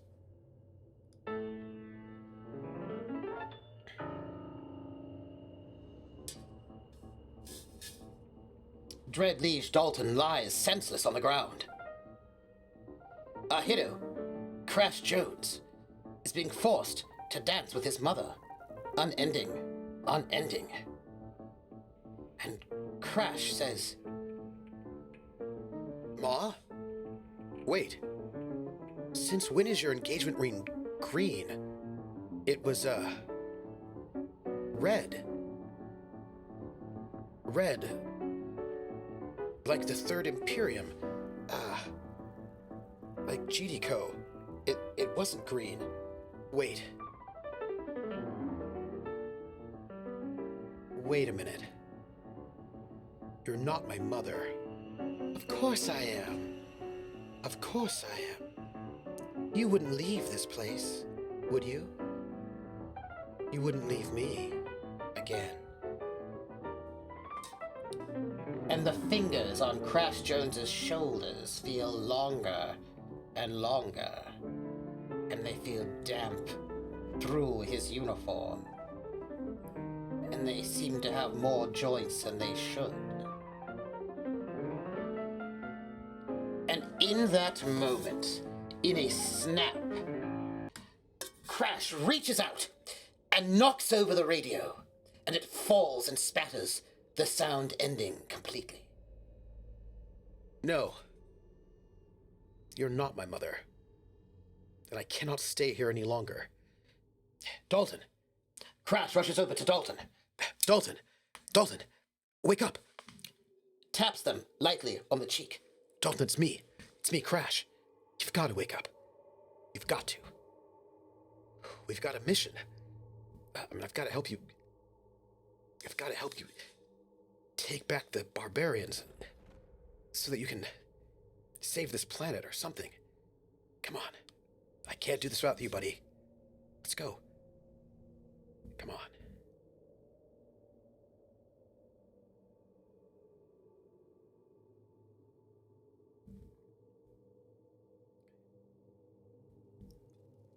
And in that moment, Crash thinks that perchance it won't work.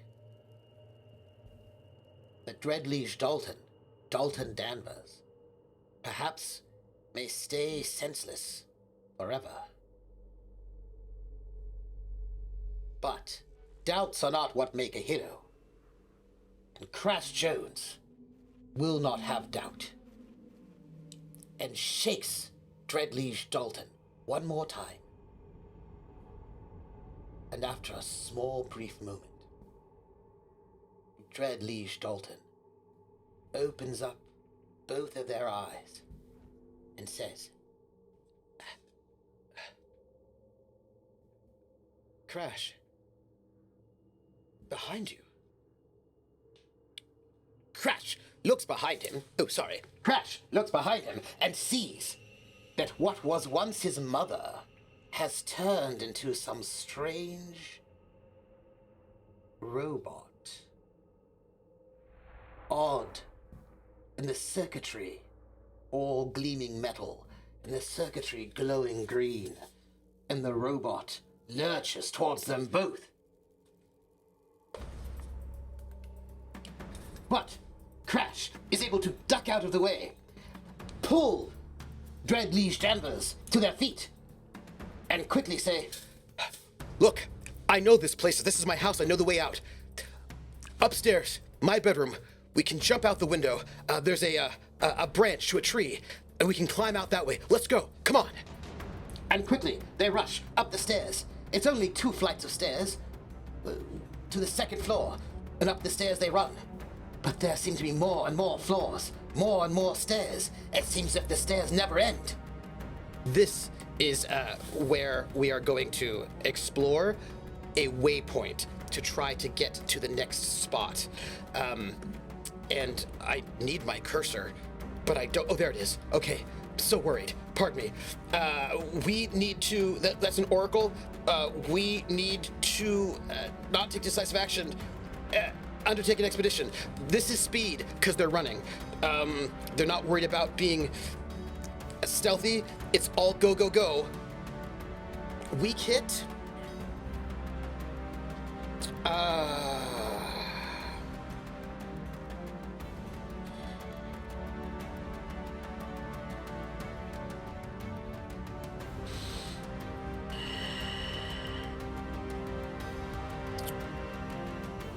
We'll take the weak hit. We will advance, and we'll get to the waypoint. And there will be peril at this waypoint. And I know what the peril will be.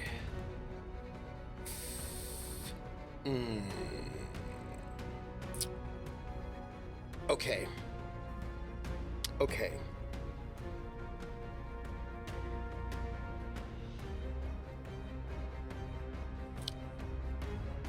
As they run, climbing up the stairs, 2, 3, 4, 5, 7 flights of stairs. The stairs never seem to end. It makes no sense.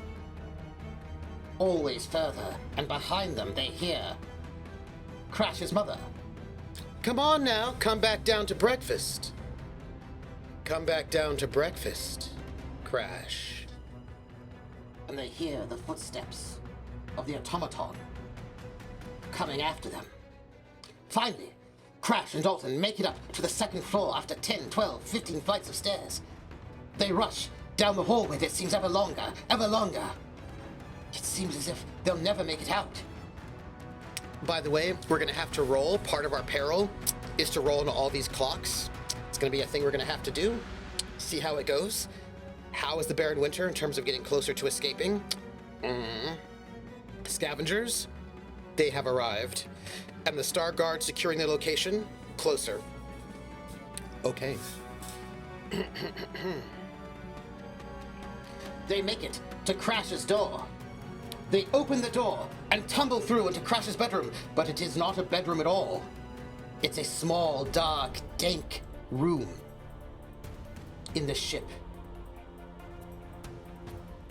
They seem to be safe. Or are they? There's peril, so they're not. As they move, everything behind them but a dream. They hear a roar. Ah! Crash Jones and Dread Liege Dalton. We have been waiting for you. You shall not pass by us.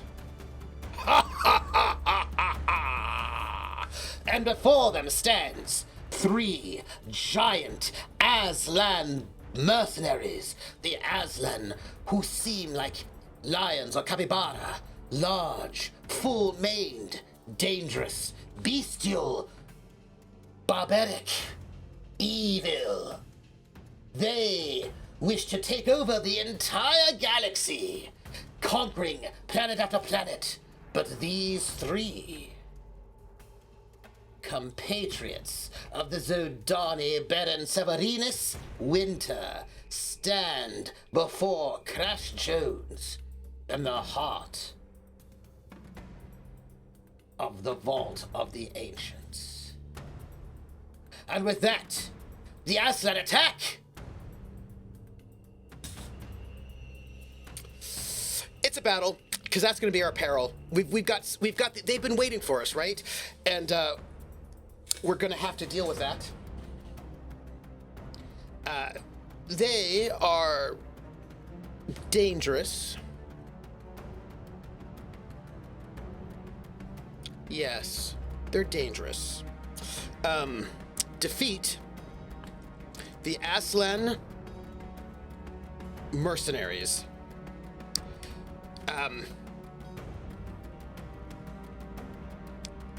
Interesting. Oh, that's what that's doing there. Okay, it's fine. All right, and they are dangerous. We need to find out where we're at, combat-wise, because we're entering the fray, and this is close quarters, so this is gonna be iron. Heart would be better, but this is what it is. Strong hit. Okay, we're in control. We would take the momentum, but we are full up on momentum, so none of that. But we are in control, as it already says up there. So we're good.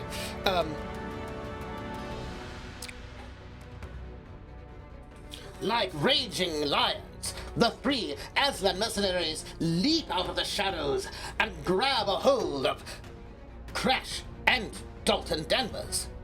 They have got claws. They have poison being the weapon of unchivalrous fight folks. They have a clawed weapon that is dripping with evil poison. Will our heroes be able to survive? Quickly, Crash Jones is going to strike, by the way, because we are good, and it will be iron. Ooh, weak hit.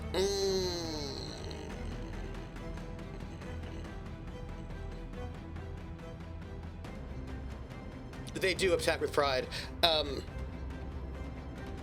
Yes. We're in a bad spot. We're gonna take it. We'll take the bad spot. We'll mark progress twice, though. And we'll take the bad spot. they leap towards Crash Jones and also towards Dreadliege Dalton. They grapple our heroes, but our hero, Crash Jones, does the old 1-2, does an uppercut, and then a cross, knocking one of them to the side. And then Crash Jones notices that Dreadliege Dalton is grappling with two of these mercenaries. Crash Jones... Dalton, don't worry. Crash Jones leaps across and grabs one of these Aslan mercenaries by the back, pulls him off of Dalton, spins around, punches him in the jaw, and he thinks. That's right, we've got this. But little does he know, there was a fourth person in that room. A Zodani. That's right, one of these psychic skullduggery. And all of a sudden, our hero, Crash Jones, feels a ringing in his ears. Some sort of psychic attack. You can never trust psychics. Those scions, they will read your mind and destroy it from the inside.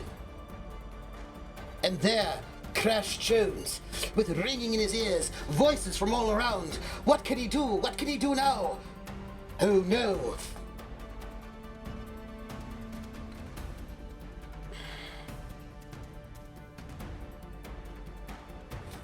As the psychic waves of the Zodani henchmen cascade over both of our heroes. I don't know. I can't. I cannot. The psychic powers, they're too much. No. I must resist.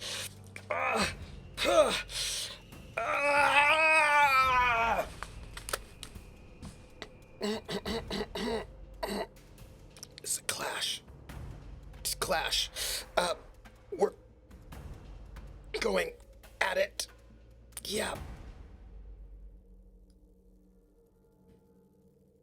Is that, did I just do another roll? And it's the same thing, another weak hit? Okay, it's another weak hit. Golly gee. Okay. On a weak hit, mark progress, but I'm dealt a counter blow or setback. Okay. I stay in a bad spot and must pay the price.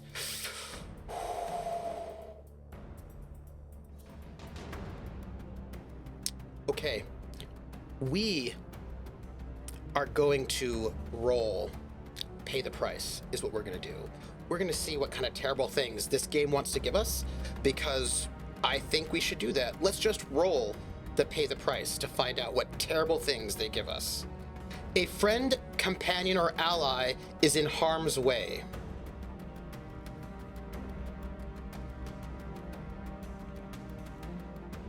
Yep. Here we go.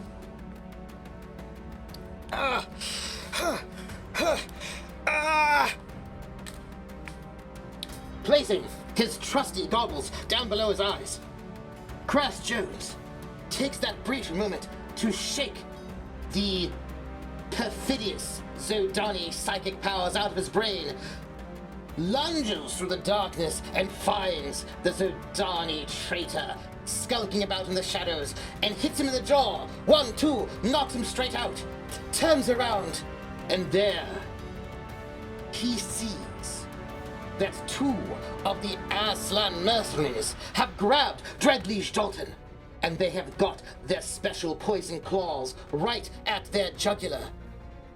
And the lead Aslan says, Ha ha ha ha! Crash Jones, you will surrender, or we will kill Dreadliege Danvers.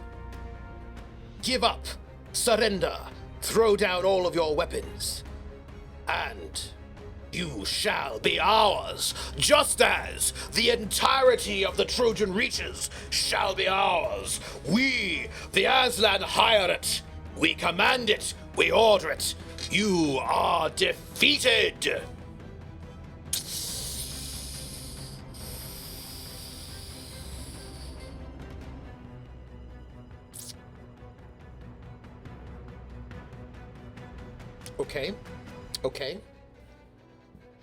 Okay. Okay. So, we've got some options here.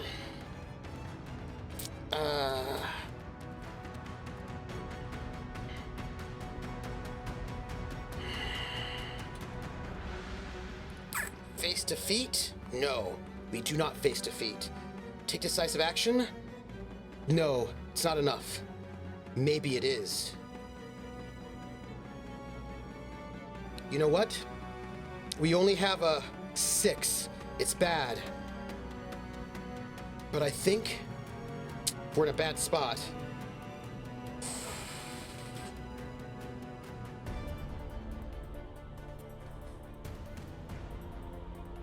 Okay. Okay.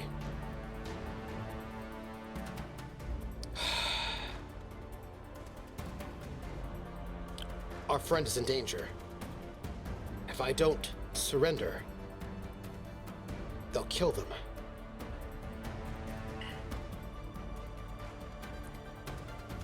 It's not the sort of thing that I do.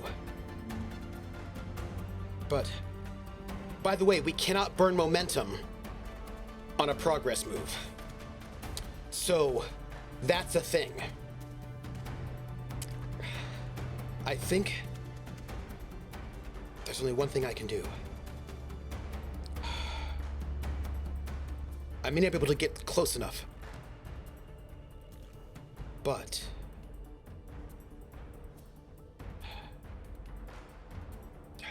all right. I'll do it. It's my trusty ray gun. Putting it on the ground. Just don't hurt them.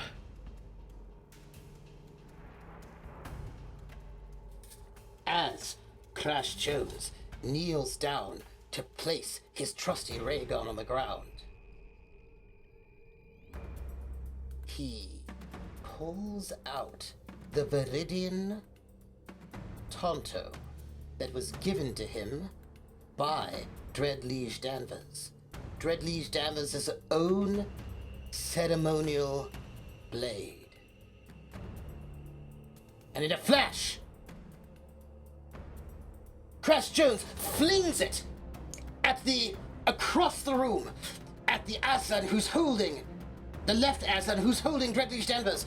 We are going to have to make a clash at this point in time, because we're in a bad spot, and this is going to be edge for this one, and,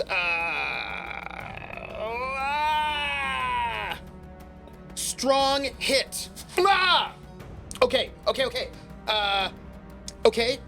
Strong hit. Progress twice. Yes. And we are now in control.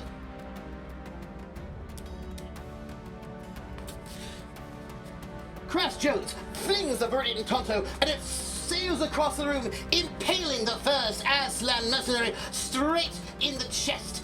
And as he falls, the other Aslan mercenary goes, What? What is this? And all of a sudden, in a flash, Dreadliege Danvers spins around and sucks the other mercenary right in the jaw, pushing him, knocking him backwards.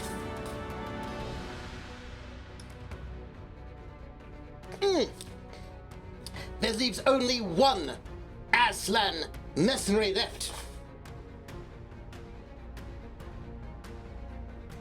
Nice notes, great. Only one left. Both Crash and Dalton look at each other. They turn towards this one Aslan mercenary. And as they begin to charge forward, in unison, the last Aslan mercenary says, Ha! You will not catch me. The Baron Winter will hear about this. And the last Aslan bolts through the open hatch door, down through the dark and mysterious, empty grate. Dalton, are you all right? Dalton, are you all right? Yes, Crash, I am. Thank you for saving me. They would have taken me for sure. What is this? Why are there Aslan and Zodani here in this vault? What could they be doing here? I don't know. Whatever they're doing here, it can't be good. And they said that's the second time somebody said something about a Baron Severinus Winter. I don't know who that is, but we aim to find out. Come on. Let's go.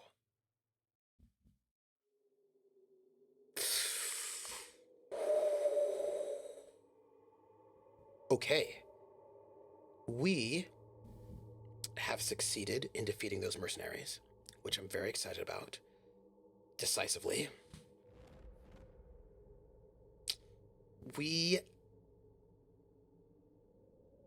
are going to reach. We're going in right now to reach the artifact. I think the way we do this is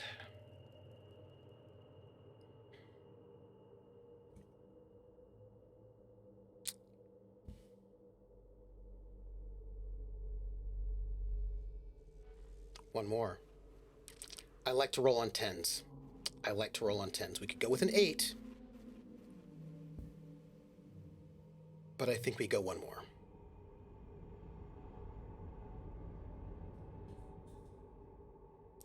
Or we just go now. No. One more.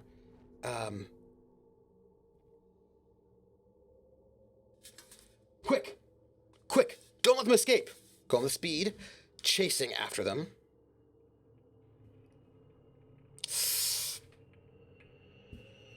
Missed with a match? Oh, that's bad. We're gonna burn our momentum right now to undertake that expedition. We've burned it. We don't have it anymore. The momentum is gone. That is a true statement. I'm just gonna note that. I don't know why feel like my minuses are not working. I'll just have to fix that later. Please note we have 2 momentum. I'm gonna fix that up here. Okay, this is making me nervous. We're down to 2 momentum, okay. But we make it. We're gonna be able to... We reach the waypoint. We get the progress. We're full up on our bar, but we are at the waypoint. And we need to see what it looks like. And I feel like we're gonna roll on our sanctum situation. Oh, no, that was a match. So we're gonna get an opportunity in this sanctum is what we're gonna roll for that. Access to a secret or protected area. Yeah.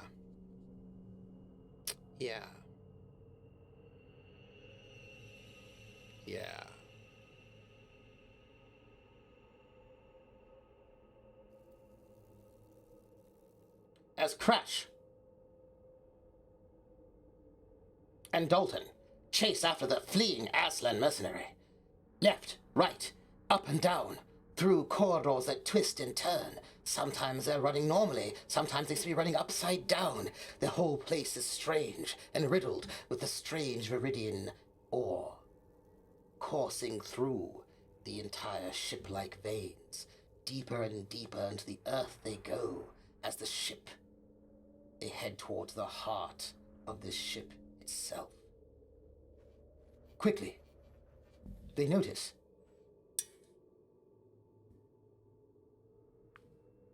the Aslan mercenary is gone. They've come to a bend, curve, twist.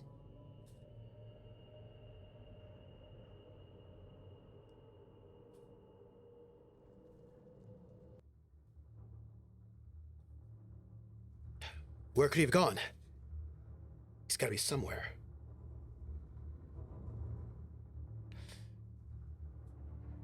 Dreadleaf Dalton. Notes.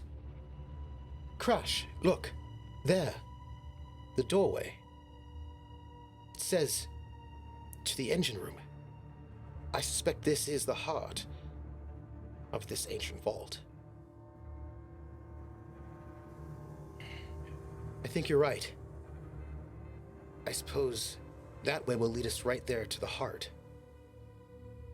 But I feel like something's off. There's something here and I feel it. Crash Jones puts his hand out and slides it along the wall, now rippling with the viridian ore. Stops. Here.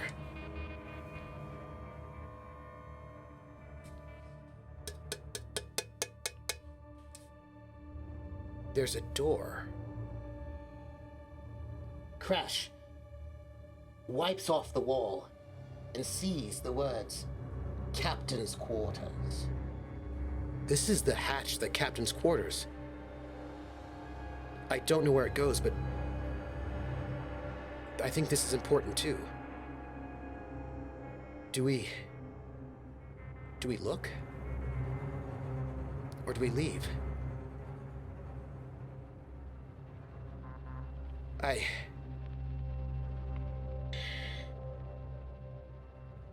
think we have to go in the door and see what's there. Crash, are you sure? That way is what is all the places we've been going all this time. I know it's just behind that door right there toward the engine room, but I have to see what's in the captain's quarters. I have to. All right, Crash. I'm with you. Let's go. We are going to explore the waypoint. But I think what we're going to get out of this is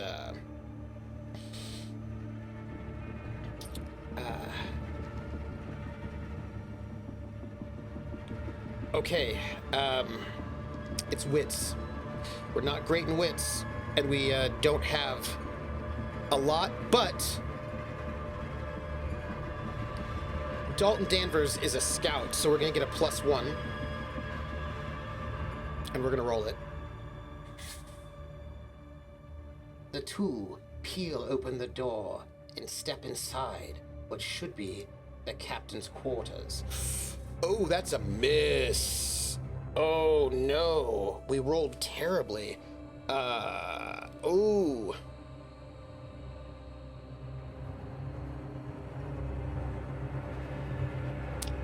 On a miss, you encounter an immediate hardship or threat and must pay the price.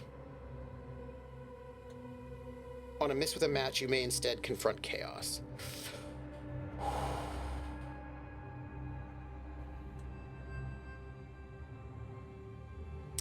I'm gonna roll for it to see what happens. Your vehicle suffers damage. Okay.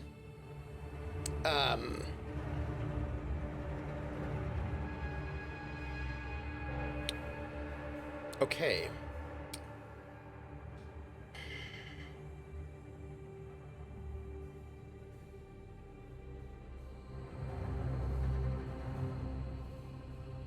Okay.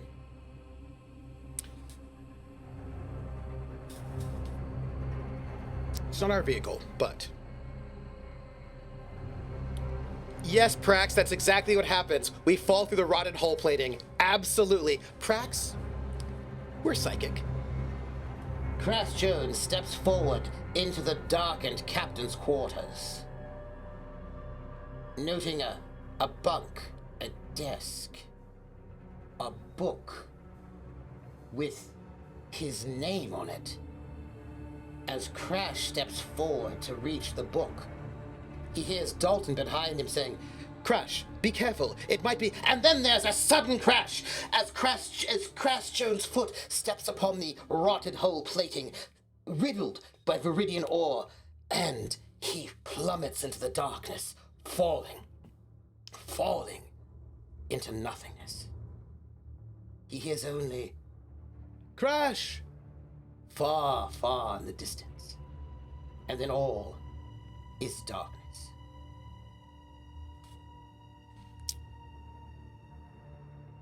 We're gonna roll. Baron Winter is that close to escaping. The scavengers are there. The Star Guard may have this place.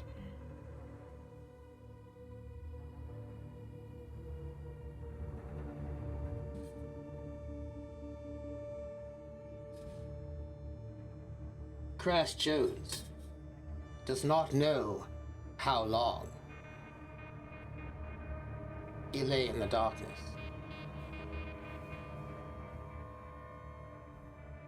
It could have been hours. It could have been forever. Wherever he is, it is not where he began. He hears seagulls and the skittering of insects. He feels below him, underneath his fingertips, the earth of Drinax. When he opens his eyes,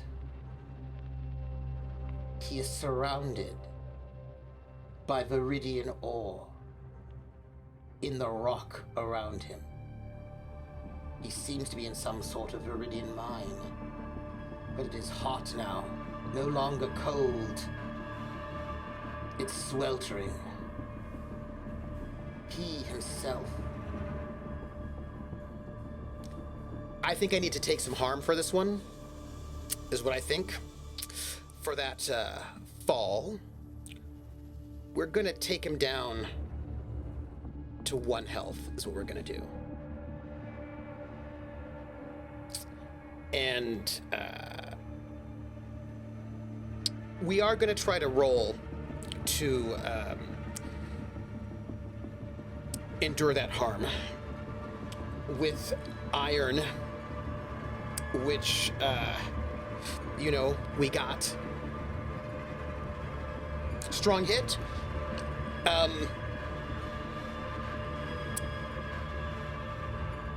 We shake it off. Oh, I can either shake it off and get 1 health back, or I can embrace the pain and take a momentum.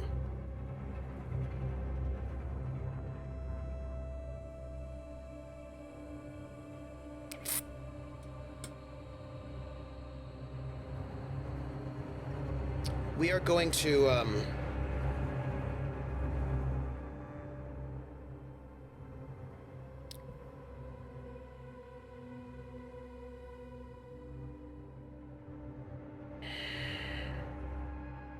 okay. We're going to, take the health. We're going to take the health. Dalton? Dalton! Can you hear me? How did I get here? Where am I? What is this place?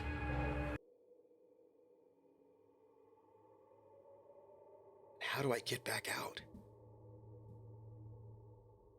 How long has it been?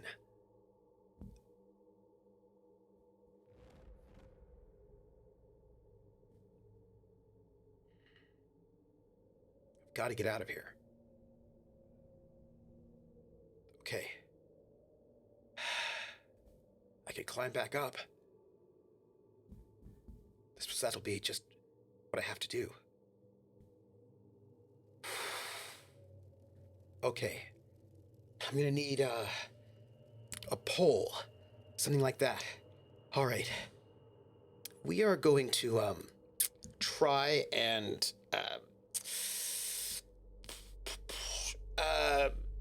there's a thing that we do, and secure an advantage is what we're going to do. We're going to try to do this with, well, it's going to have to be wits, which we're not great at, but it's what we're going to do. Wits first to try to secure an advantage. Crass Jones searches in this strange cabin he's found himself in, as strange Viridian beetles skitter about, trying to find something, anything he could use, as a means to help himself get out of this pit. That's a miss. I have to pay the price.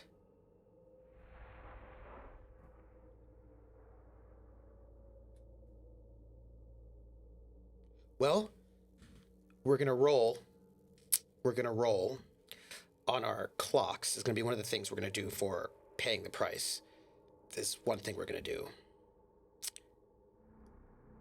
Baron Winter escapes. And because he's there for a long time. He can't find anything. Crass Jones can find nothing to help him. This he will have to do on his own. Wounded, injured, with burns all about his body. He has to climb up the rock and ore with no aid, all alone in the darkness. Who knows what happened to Dalton Danvers? Who knows what happened to anyone?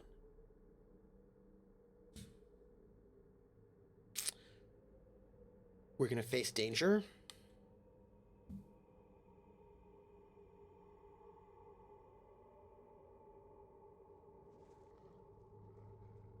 With grit. It's agility. It's agility. He has to climb. Oh, endurance. Both edge and iron are the same for him. But you know what, though? Here's the thing I'm going to tell you. I was in boot camp, and there was one thing they told us in boot camp, and that was, it's mind over matter. If you don't mind, it don't matter. And so I think it is heart that he uses to make the climb out of this mine shaft.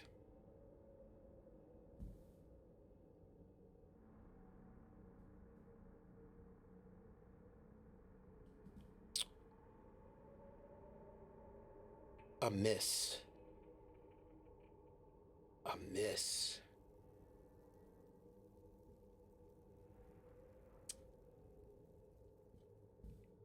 A miss. Pay the price.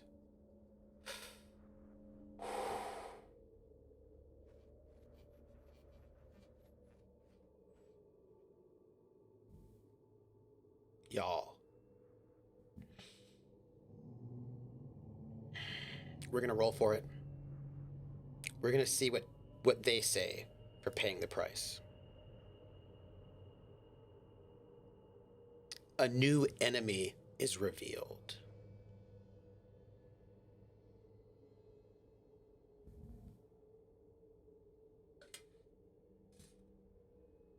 Crass Jones begins the long climb up the side of the mine shaft of a Viridian mine of ancient times. Fist, foot, climbing slowly, up, up, up. He can see light at the top of the shaft. He's close. It's a long way to go, but he has heart. He can make it. And then he hears the skittering again. The skittering of the beetles. And they come and burrow their way out of the ore. And the grip he has begins to falter as the very rock he's clinging to begins to crumble. And he slides, and then plummets back down into the shaft where he may be trapped forever. I'm going to have to take some damage to my spirit, is what I'm going to have to do. This is endure stress. And he's going to lose...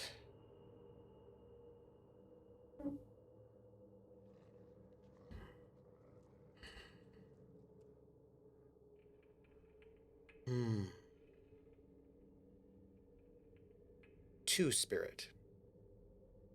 Two. I think this is serious. So he's going to take 2 spirit damage. And for some reason, those are not doing what I want them to do, but that's fine. And his spirit goes down to 2. He's going to try to resist it by rolling heart.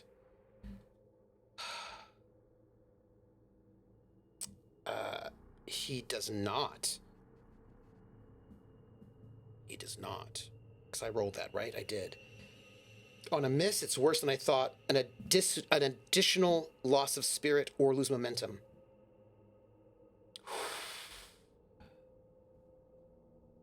Okay.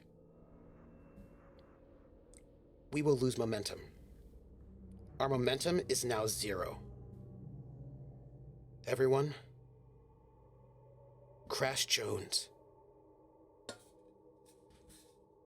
Crash Jones lies crumpled in the rubble at the bottom of the Spiridian mineshaft, his body bleeding, his spirit fractured. In the darkness, separated from his companions, all alone. No way out. Can he even survive? This was a mission that was meant to prove that he's a true hero. But here in the darkness, he hears whispers saying that no, he is no hero at all. He's a failure. And he should just give up. He should just give up. But it's not in his voice. It's a strange voice. A voice of clicks. Whispers and hisses. And there's a cold wind that blows through. And as he turns around to hear where the voice is coming from, he sees a great, formidable giant, Viridian beetle, 8 foot tall, carrying a large spear, half man, half beetle, irradiated. And this creature says,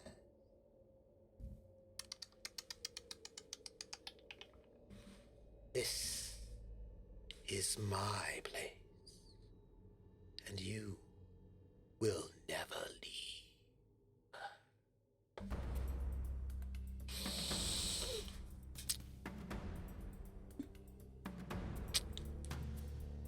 I'm afraid we're going to have a challenge for this one. And I'm afraid, because we've gotten to this point, the challenge must be formidable. And it's going to be escape the ancient Drinaxian scarab champion.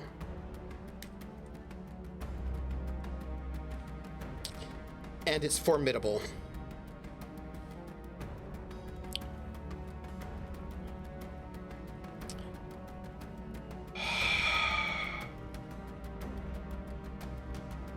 We are going to have to, my friends, enter the fray. This is hard because we are facing off against a foe. And we miss. We miss. We're in a bad spot. This large creature steps forward. It doesn't run.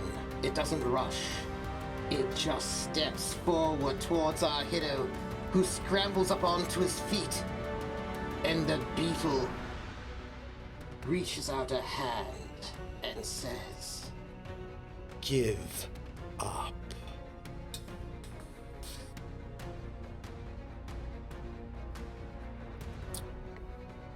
we are going to have to react under fire.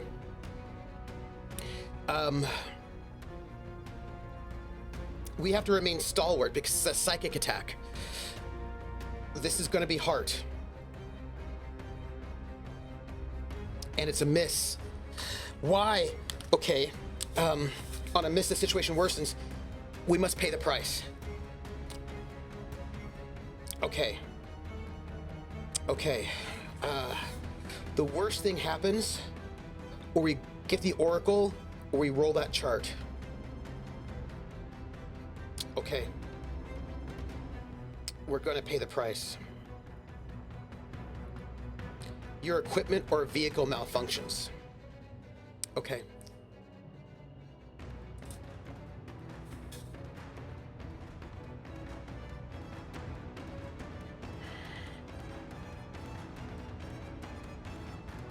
Crash Jones steels himself against this assault. This is psychic assault upon his spirit. He says, "No, I'm not a failure, and I won't give up." And he pulls out his ray gun. And he takes aim at the creature and fires. But the weapon doesn't fire.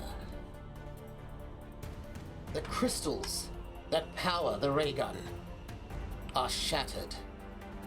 In the fall, perhaps. He's defenseless. He doesn't have the blade. Dalton Danvers picked that up off the Aslan mercenary. His ray gun doesn't work. And this Drinaxian scatter champion is armored. There's truly nothing he can do. As the scared champion lunges forward, jabbing the wicked spear towards our hero. I'm going to have to, at this point in time, dodge. You know, gonna have to dodge here, which is gonna be react under fire, and this is gonna have to be some edge. Yeah. Okay. Oh. That's a strong hit. Yes. Although that I didn't do it right. It's edge. I rolled the wrong thing. I rolled the wrong stat. It's a miss. Yeah, but it was not a strong hit because I rolled heart. But this is edge because he's trying to dodge the spear hit, and it's a miss with a match. So, on a miss, you stay in a bad spot, and you must pay the price. So,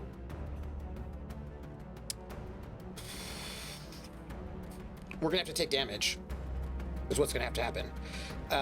That's the most obvious thing. We're gonna mark harm, physical harm. And it's gonna have to be 2 for serious, which is gonna take us down to 0. And we're gonna have to try to resist it.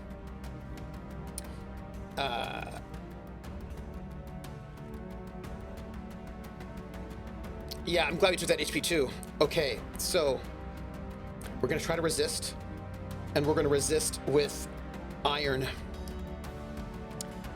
And we're gonna roll. And that is also a miss. It's worse than we thought. We either lose another health or lose momentum, -2. If your health is 0, you must also mark wounded or permanently harmed or roll on the table below. So I think we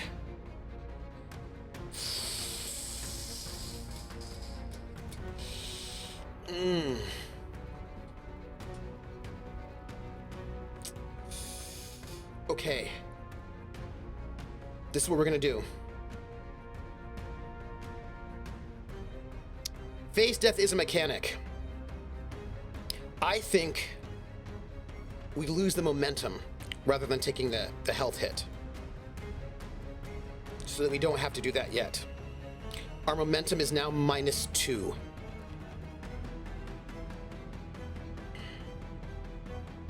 And we're still in a bad spot.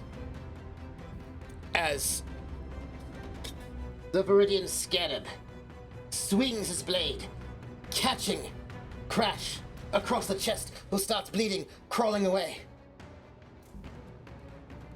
Crash decides he'll have to run.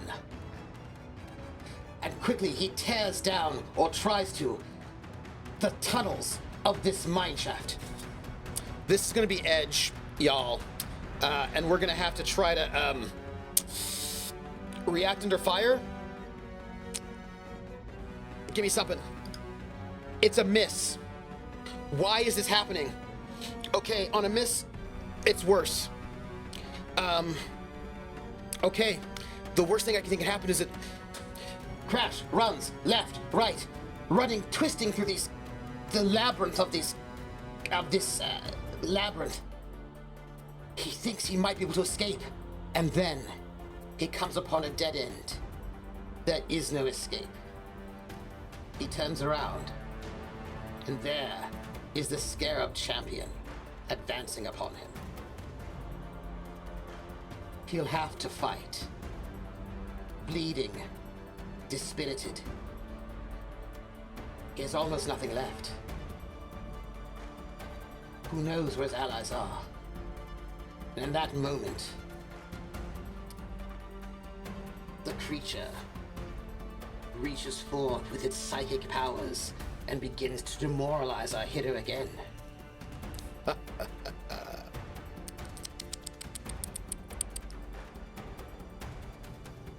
You, from another time and place, are not meant to be here.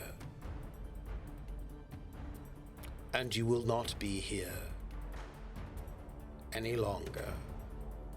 At least not who you think you are. You shall be trapped here forever.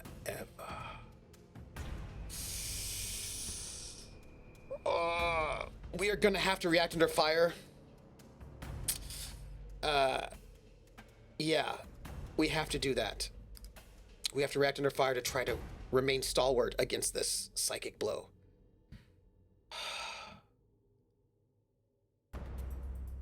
I rolled.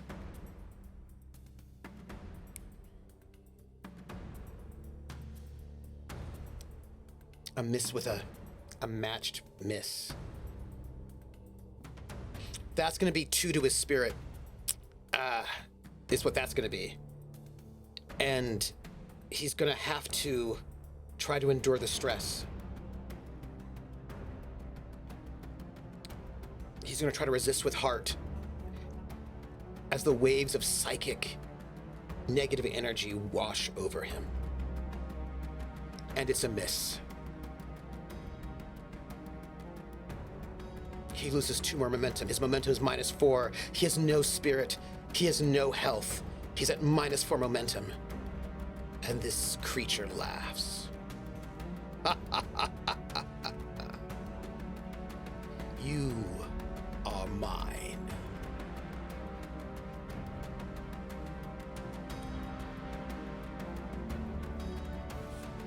Is this it? Is our hero dead? Doomed? Wounded? However, will Crash Jones survive this Our hero is bleeding, has no more strength. Psychic waves. Remember, psychics are dangerous, and they are the enemy of all good people. These psychic waves of negative thought have sapped him of his strength. There's perhaps no way out. He has no blade. His ray gun is broken. He's in a bad spot. And the scarab enemy, that champion from hundreds of years ago, an automaton created by the old Drinaxian Empire, advances upon him, ready to destroy him, to end him.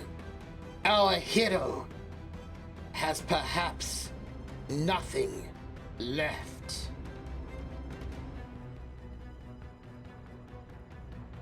To find out what happens next, you will have to tune in next week for the final adventures of Crash Jones, Space Adventurer, and the Drinax Barbarians.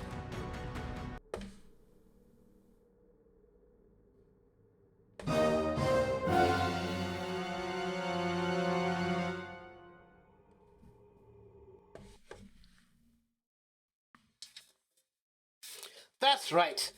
All of you, come back next week, the same time, the same channel, where we will find out what will happen in this moment. Crash Jones looks to be at the end of his rope. Will he be able to survive this challenge? Well, only time will tell. Time that you can get if you book all of your travel through GDCO. GDCO, who keep you safe. And while you're flying through space, in jump points, remember, always drink your Starbeam chocolate milk. It's malted, and it's good for your bones. Now, dear viewers, be sure to write comms letters to Crash Jones. Perhaps our dear Crash Jones will be heartened. If you believe in Crash Jones, then certainly Crash Jones can survive. Perhaps. Well, we shall have to find out next week.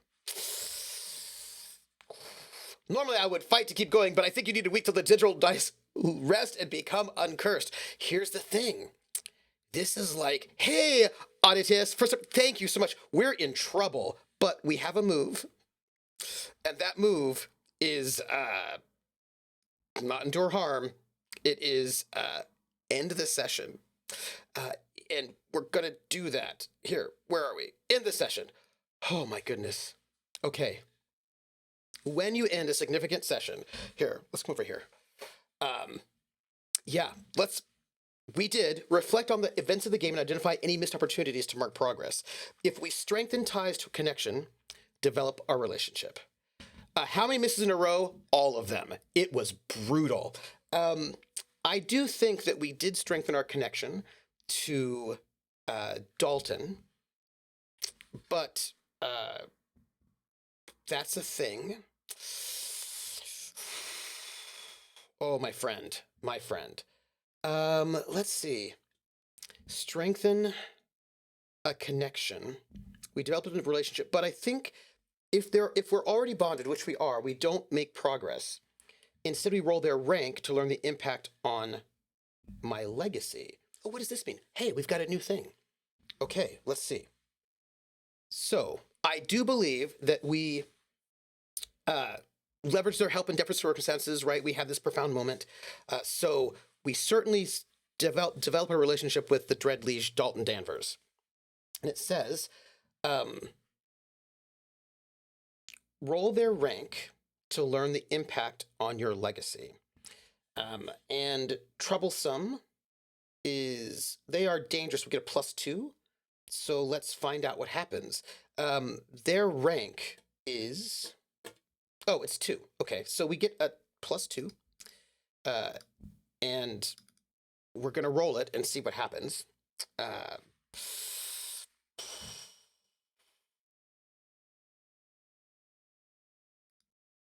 That's a miss. We are not rolling well today at all. We have no momentum. So on a not a strong hit, weak hit, no. On a miss, no lasting benefit. So no negatives, but no lasting benefit. Whew. Plus, the end of the fight may not be the end of Crash Jones. Sears are notorious for capturing the hero. Fingers crossed. We will find out. Okay, so we did develop the relationship. We did not move forward on the quest. I mean, we got forward, but we have to get to the end. By the way, we are at 10 out of 10 to finish our quest. We just need to get out of this. If we can get out of this situation with this Drinaxian champion, we are 10 out of 10 to actually get to the heart. So we just need to get out of this bad situation. If we can get out of this sticky situation, we can get out of this. We just need to get out of this. So, next thing, a quest, a connection, or other situation we'd like to give our focus to. We would like to get out. Oh. You know what? I think we... Oh, gosh.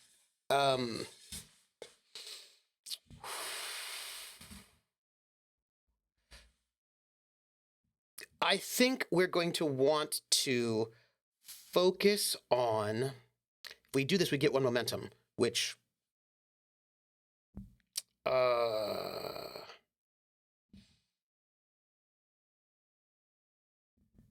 let's focus on our relationship with Emerald, Drinaxian Tiger. That's what we're going to do, which gives us one momentum and brings our momentum back up to -3. We'll make a note of it. The note is going to be focus on our relationship with our tiger. Okay. That's the end of this moment.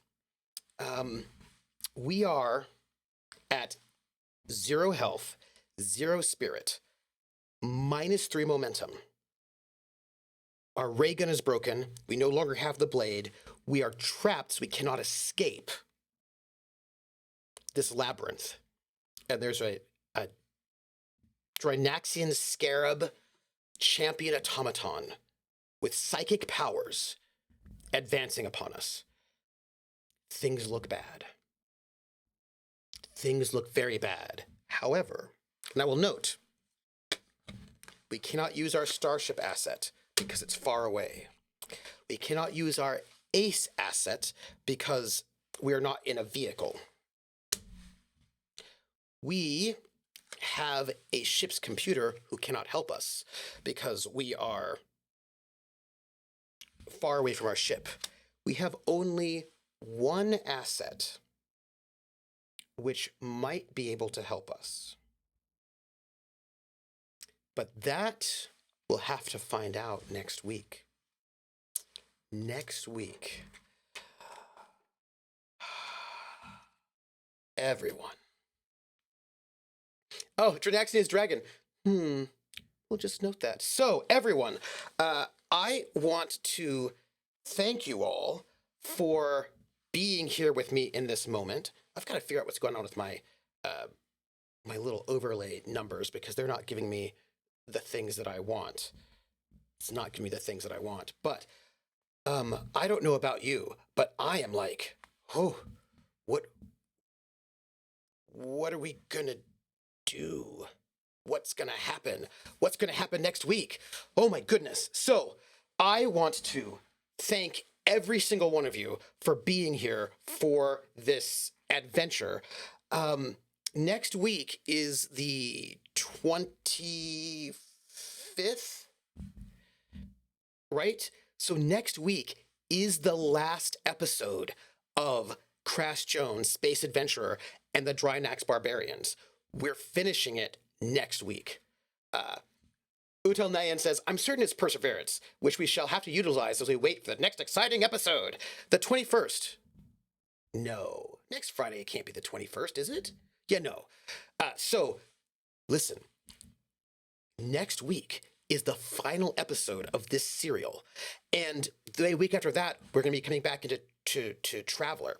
So, we're going to have to find out what happens. And if Crash Jones will survive. I do have this. This is what I have. And we will find out.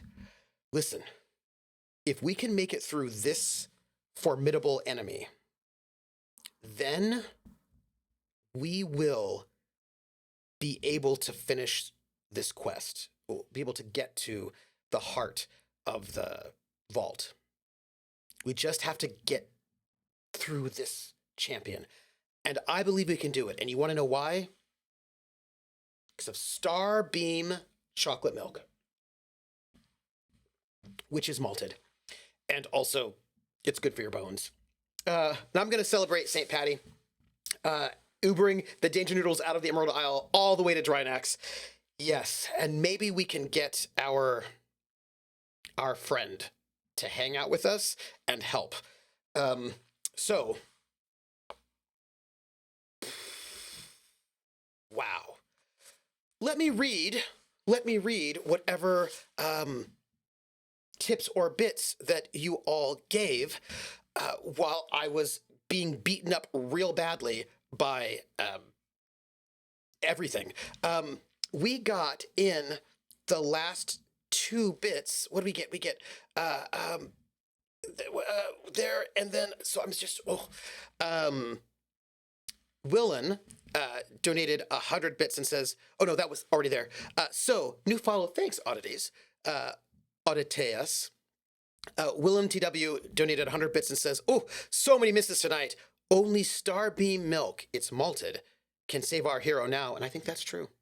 And then, so thank you. And then also 100 from Josh, me, and Art, who says, plus the end of the fight may not be the end of Crash Jones. Seers are notorious for capturing the hero. Fingers crossed.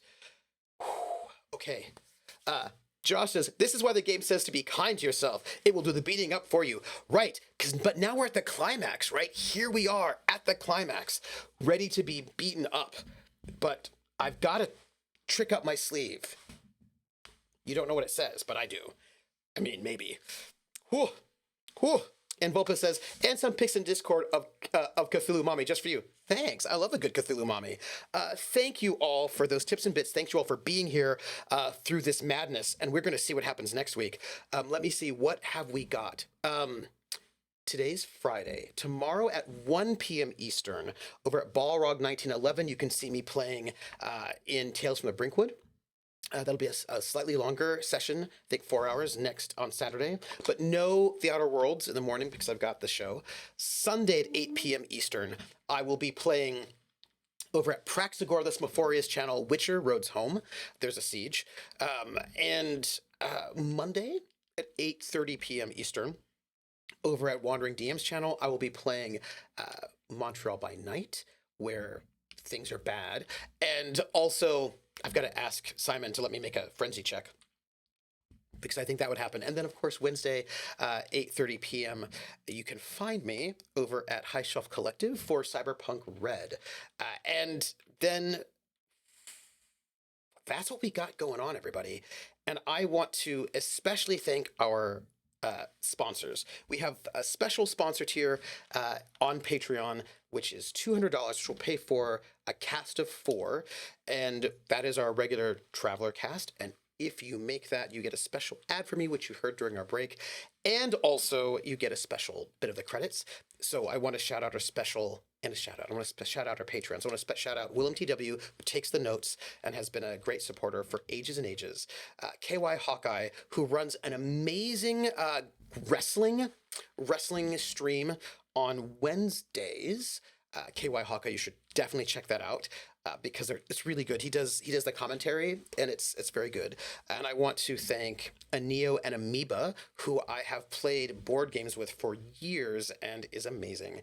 And also Josh Meehan Art, who is making a poster for this particular serial, and I saw the sketch and it looks amazing. And I cannot wait for you all to see it. And Josh Meehan also did all the art for Starforged. So the brilliant and amazing and gorgeous art is from, and let me just show you here. Here's some art that maybe you want to see.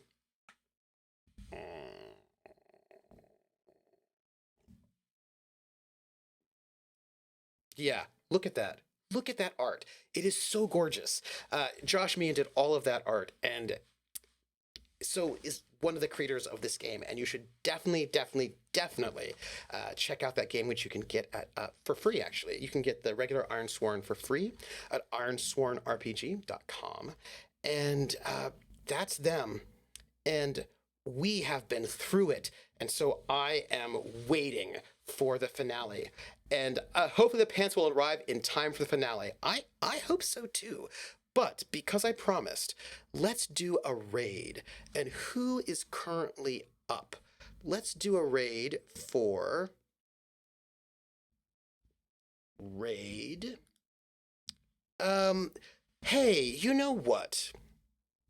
Let's raid Luxy Games. Luxy was in a stream that I ran. Actually, I've been in a number of games with Luxy. Luxy's great. So we're going to go and raid Luxy. Oh, wait. Not yet. After our credits finish. After our credits, I'm going to raid Luxy. And this is our raid command. So you can shout out some love.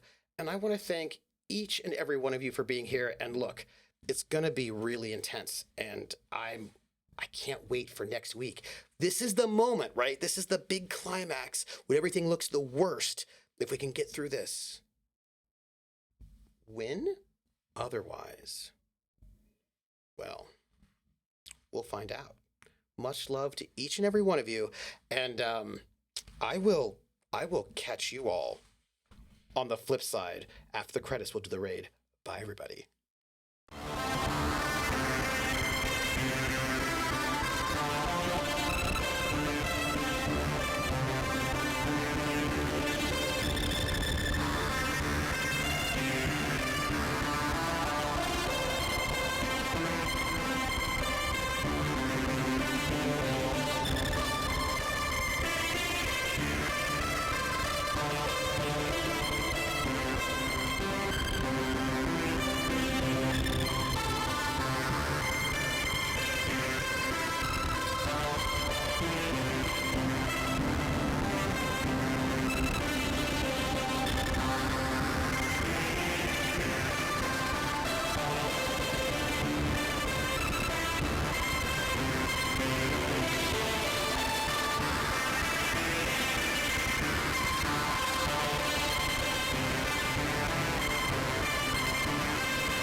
Oh, appreciate.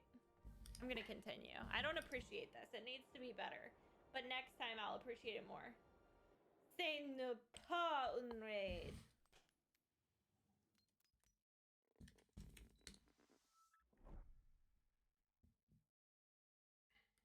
2A? Unraid? Unraid? You are? 2A? It's been a long time, trooper. I'm fantastic. How are you? Sava! Leave only footprints, take only memories. My save will carry over. We can do another area. This is 48%. What does that mean? Oh, we only 48%ed it. We've got to do it again. Oh my gosh, I'm spectacular. We're playing the preview build of Terranil, the influence